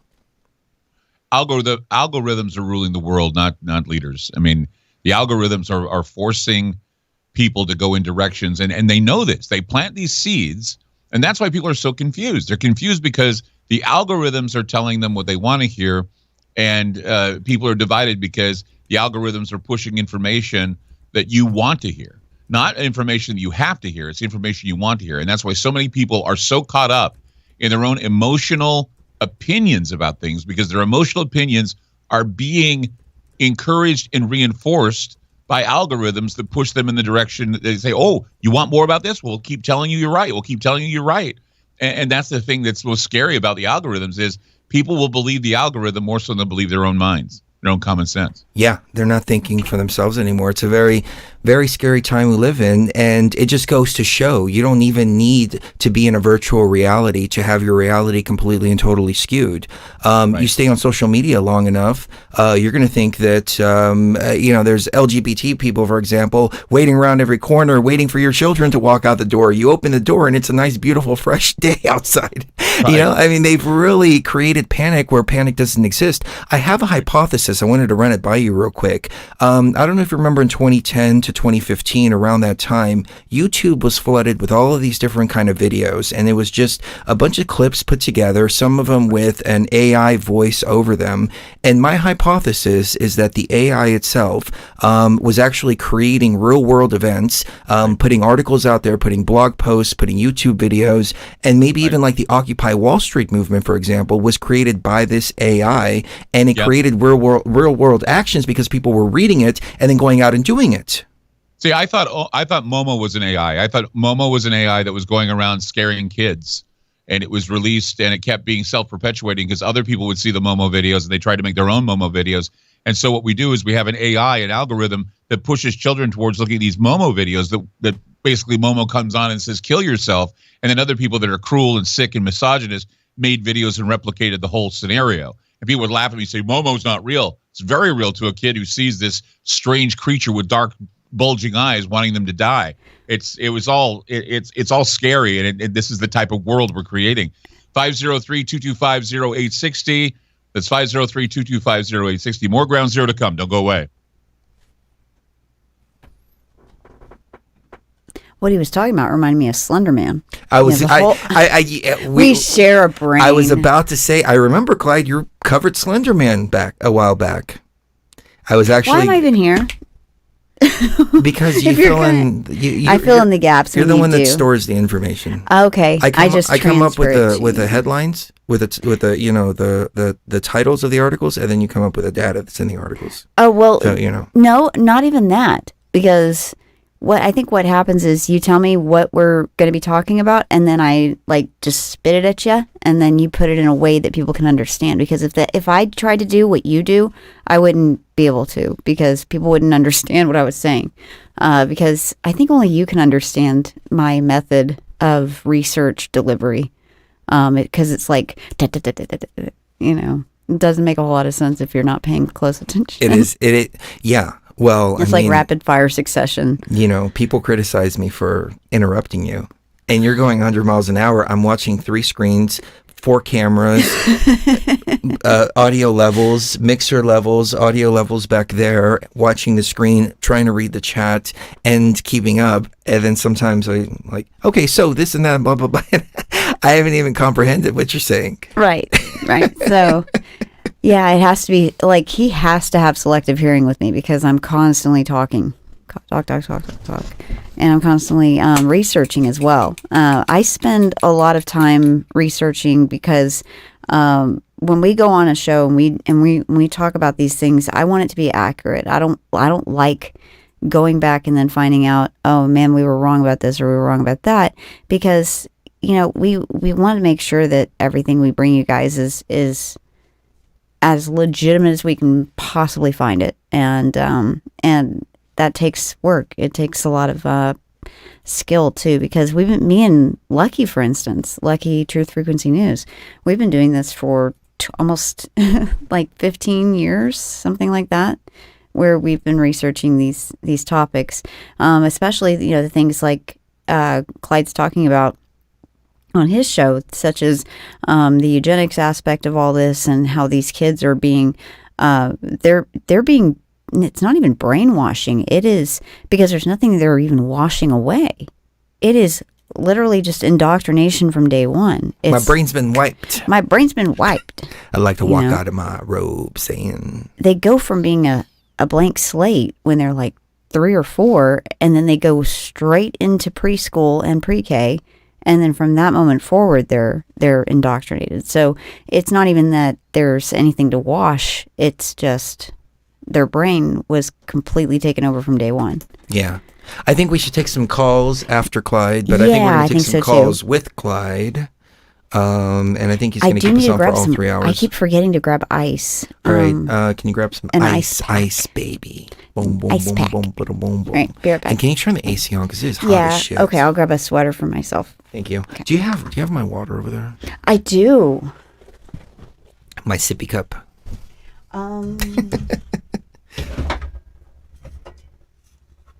Oh, you have your sippy cup. Yeah, but... It's okay. Mine's Oh, let me have mine. I think there's water in mine. No, there's not. Oh. It's empty. Well, if you're going downstairs, can you fill it? Yeah. All right. There you go. I don't need it this moment. Oh, thank you. She gave me hers. I'll get you coffee. All right. Thank you.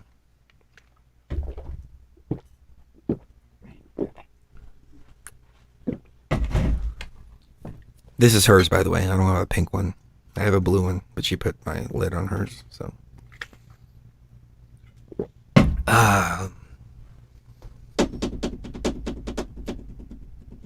Chris, you're both showing up blurry in a hurry. I think if you click on your YouTube and go to 1080p, that should clear it up, because we're looking good on my end.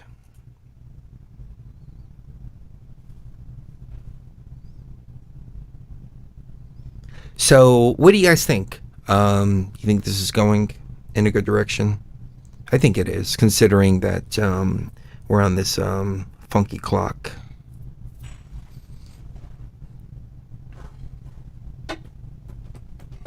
Justin said you two are awesome. Thank you very much, Justin. Much love. We did a picture, and I had this here. You know what this actually means? I'm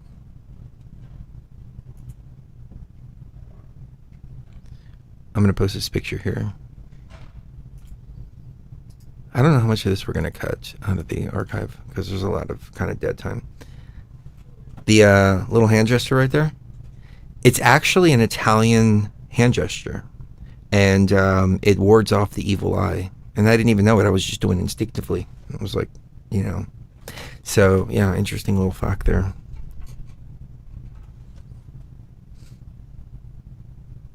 You pay for Ground Zero Radio? No, we're guests on Ground Zero Radio.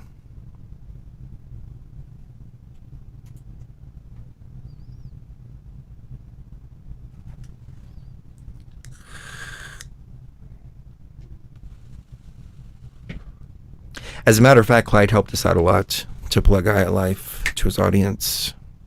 That is going to help us out big time, and he just did it just as a courtesy for us.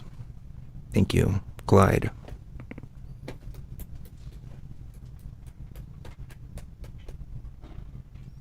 I forgot the clear channel. I'm Clyde Lewis. This is Ground Zero. Kristen Chirigio with us tonight, talking about a lot of things dealing with the metaverse.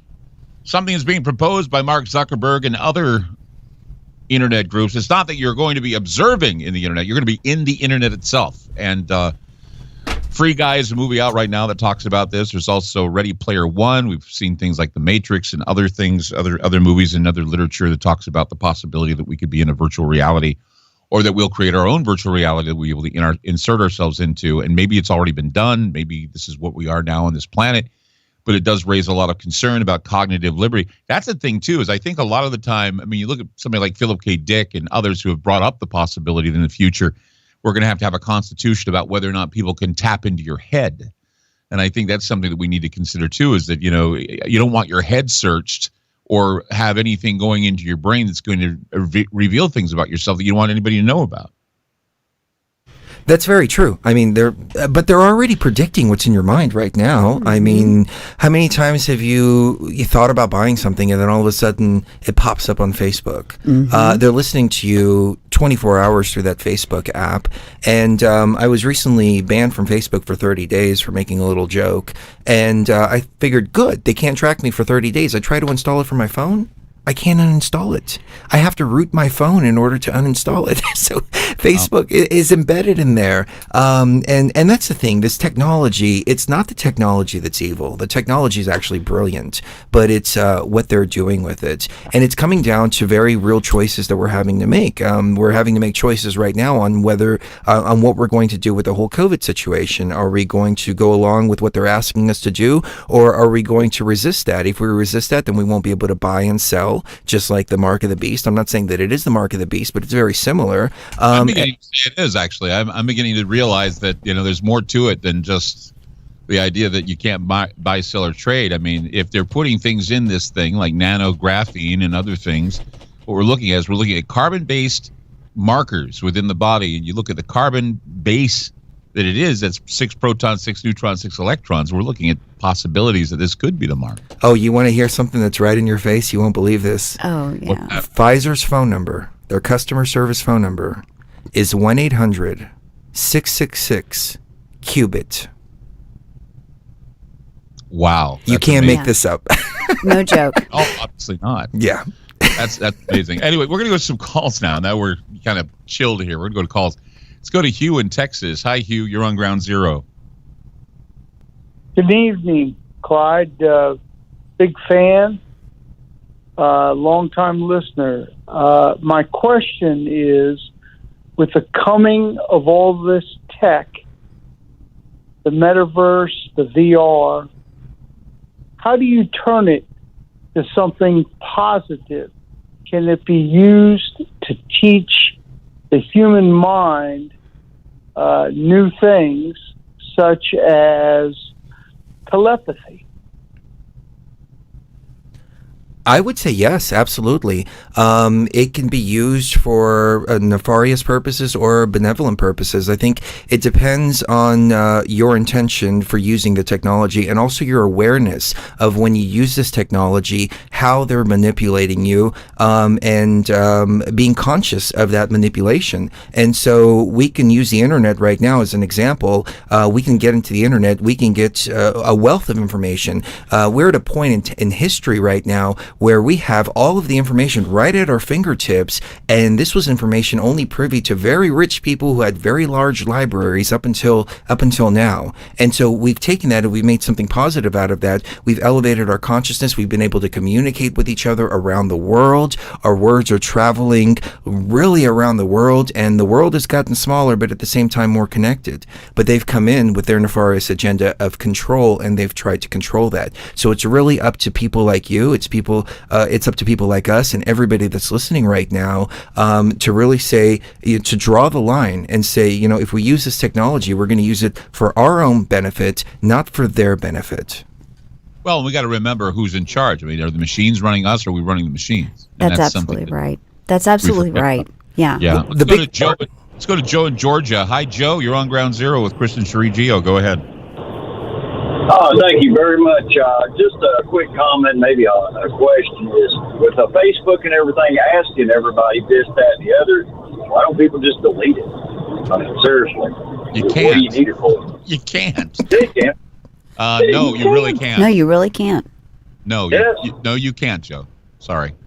You can. No, you can't. Never had a Facebook. Well, that's because you never had a Facebook. People who are in Facebook can't delete it. Yep.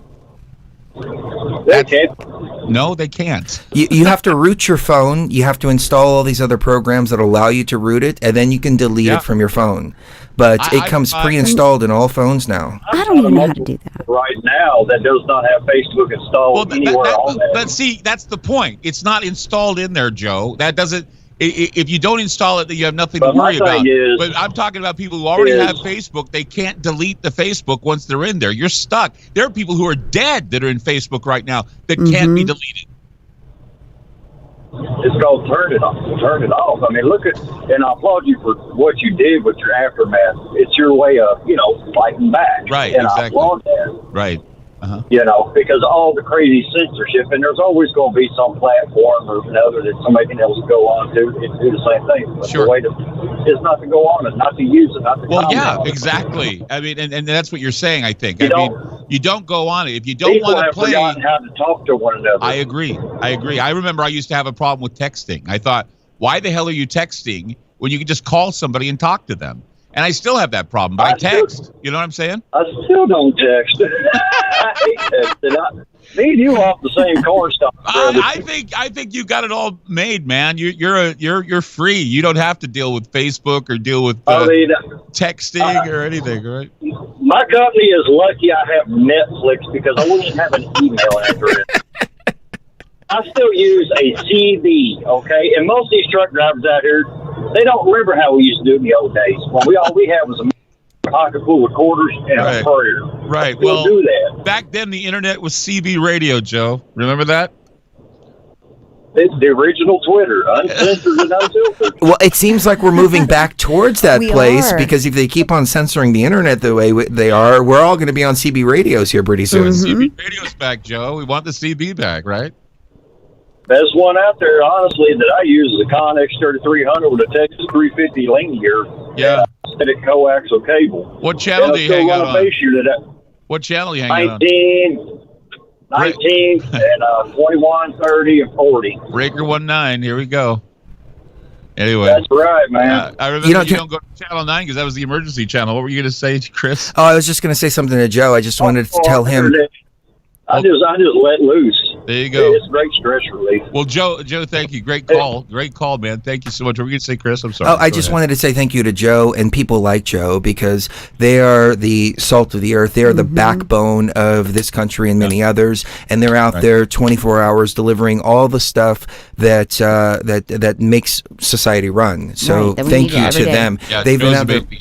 I just don't. I mean, he says. I think what he's trying to say was just don't play the game, and that's the truth. If you don't want to get into the virtual reality, if you don't want to get involved with the hyper reality, don't play the game. The only thing with me is that I believe in order to be relevant, I've got to play this game. I got to know what's going on because it's almost like I have to go into the lion's den to figure out how the lions operate, and it's like no, I'm not really I don't know about getting into virtual reality. That's a whole kid thing.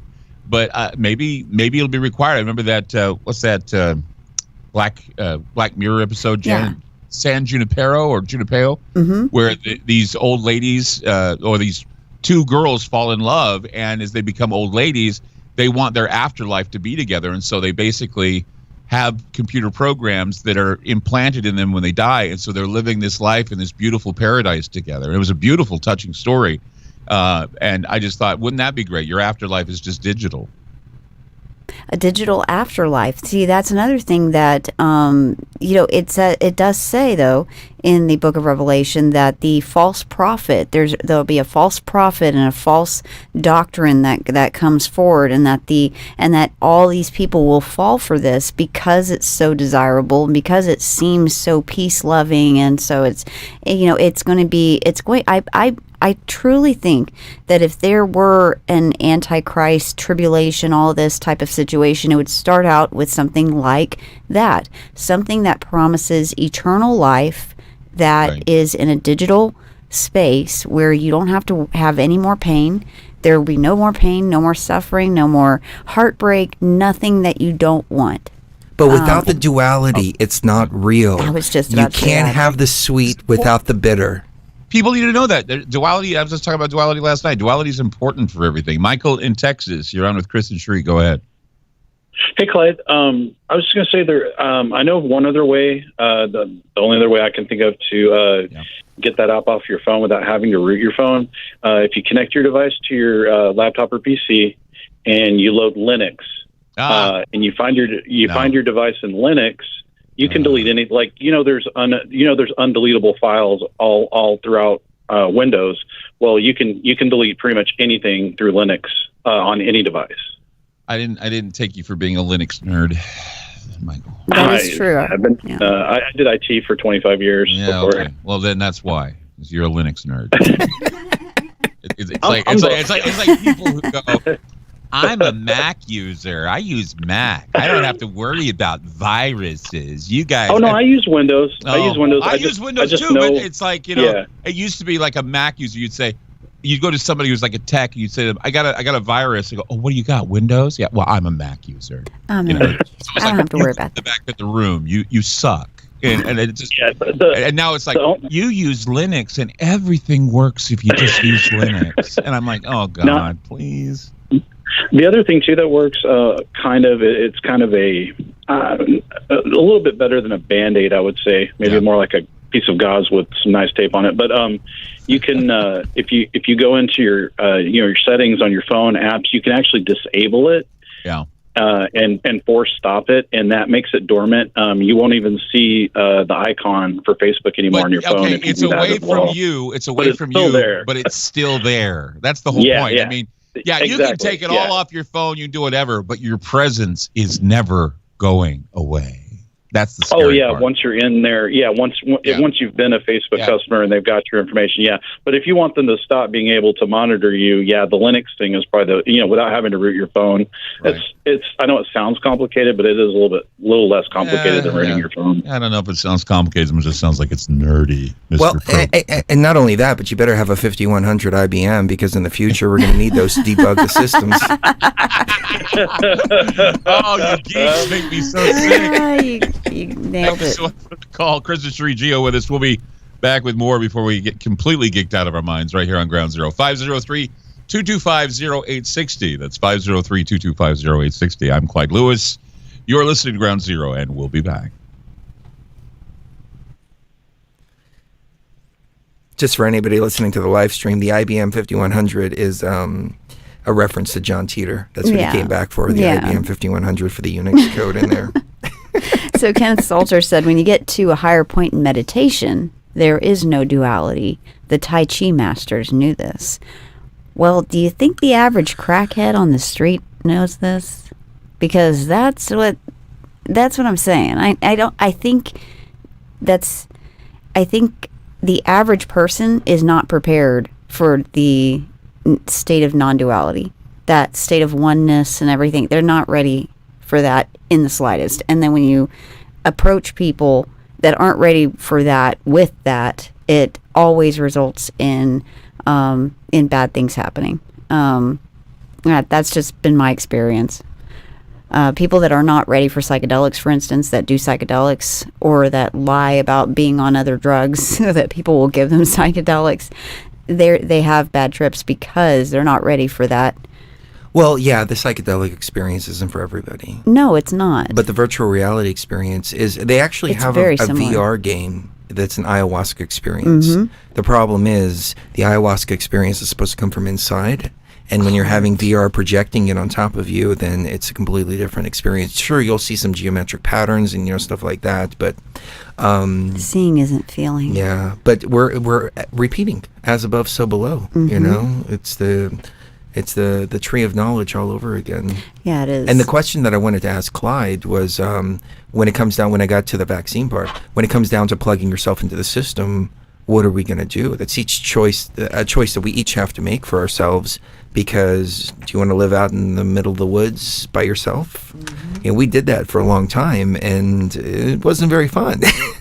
I realized it's about people. That's why we moved to Las Vegas, because it's about the connection with people. And the connection with Earth is very, very, very important. But even more so important is the connection with good people. So, and the thing is, the internet allows us to do that, connect with people that we never would have been able to connect with before.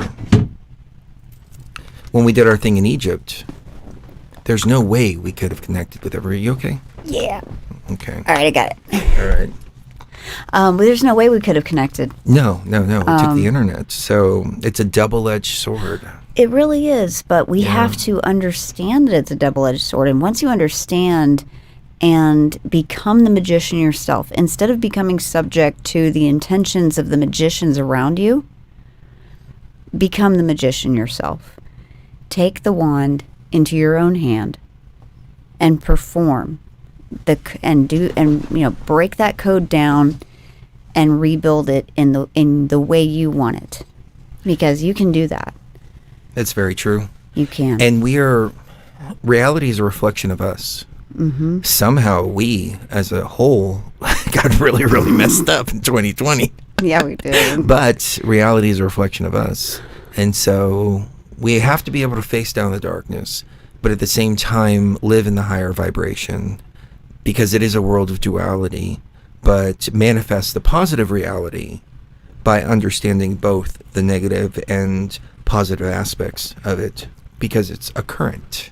It's a current. It's a current. I was also going to bring that up with Clyde as well. The fact that we literally are giant batteries walking around. I mean, the Matrix wasn't lying when Morpheus was talking about how we're used as energy conductors for Well, it's not our bodies. thing. It's our minds. Yeah, it's a our neural energetic network. Yeah. And when we were talking to Replica, and I wanted to bring up Randonautica as well. I don't know if we're going to have time to bring up Randonautica, but we were tapping into quantum level stuff. Everybody was. And then everybody. Yeah. The experiment went on for a short period of time, and then they turned off Randonautica. Now Randonautica is not what it was. It was a beautiful 3 weeks. It was pretty crazy. Awesome. Yeah. It felt like the veils had been lifted for about 3 weeks. It felt like all the veils had been lifted, and that this... Chris and Sherry Gio with us tonight on Ground Zero. We're going to go to more calls. A lot of people wanted to talk tonight. Let's go to Chris in New York. Hi, Chris. Yeah, hi. When you mentioned shock and awe going back, that goes back maybe 15 years or so. But say George W. Bush or people like that, were they consciously aware that they were doing these invocations, or were they programmed themselves, or were they tipping their hand to the club, so to speak? Well, remember he said something about the angel riding in the whirlwind. He was talking about the angel that rides in Elijah's vehicle, which is Metatron. And Metatron, of course, is the voice of God. And Shekinah or Shekinah, whatever you want to call it, is the goddess, the God's goddess or whatever. And so that's certainly a thing to think about. What about you, Chris? What do you have to say to that? Well, when you've been raised by the head of the CIA, I don't think you have a mind of yourself, a mind of your own. And so George Bush Jr. Was raised by George Bush Sr. And so I think George Bush Jr. at least, because that's when the whole, well, I guess, shock and awe was at the beginning, because we went into Iraq in the early 90s too, and that was a temporary thing. But yeah, that was when George Bush Jr. was out. And then we had that repeated again with Isis. Isis meaning the mother goddess, the divine feminine aspect of consciousness, which is compassion, love, empathy. All of a sudden, the whole world was fear Isis, kill Isis, destroy Isis, and it was symbolic, in my opinion, of destroying the feminine and compassion part of consciousness, bringing us back to that warrior, destruction, selfish kind of manner. And what happened as a result? It's they all play out their medieval, role playing games. It's all the role playing models that they put out there, and it's always these medieval melodramas they want you to look at, like ISIS and of course the Taliban and all these things. They get the kick out of it. I think they get their rocks off over it, and it's their little role playing. It's their LARPing that they do. Stacy in Kentucky, Go ahead. Yeah, Clyde, amazing guest as always. I wanted to talk about musical notes as frequencies. I mean, don't you think it's amazing how great the tuning of E-flat sounds and feels in your soul? I'm in an original metal band and we're E-flat, and I mean, writing music, playing music, it's transcending. Yeah. The E-flat Arabic scale is what I love to write a lot of my music in. I also do music, and I do more of a meditative kind of Egyptian style music, but with the Arabic scale in E-flat, I love that, or D sharp, either or. But that's my favorite note. It's amazing that you say that. Yeah, that's great. I mean, a lot of things we talk about tonight, just spin off and all kinds of cool things, and it's always a pleasure having you both on the show. I'm grateful to you for both coming on tonight and sharing with us some of this esoteric stuff. It's amazing. Remember, both Chris and Cherie host Beyond the Veil, youtube.com/Beyond the Veil. And again, AyaLife, AYALife.com. And you are getting the CBD oil. If you type in Ground Zero, you get, what, a 2-for-1-er? Yeah, you put 2, 4, 6, 8, 10 in your cart, however many. And then at checkout, put in a Ground Zero, and it'll take 50% off of your cart. Fantastic. Both of you, great work, and we hope to talk to you soon. Thank you very much. Absolutely. Love you, brother. Thanks, Clyde. Love you too. Take care. That's great. And stay tuned for On Beyond Zero, all coming up on Ground Zero, coming up here. Just stay with us on Aftermath.fm, and we'll be back. Don't go away.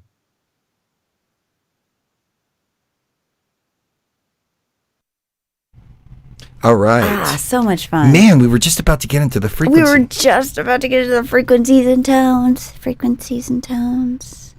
Frequencies and tones. Yeah, because I think... All right. That was a piece of information that we needed to hear, though. Something about that E-flat. E-flat. What note is that? E-flat. D sharp. Is that like what you hear with the Egyptian songs that you play?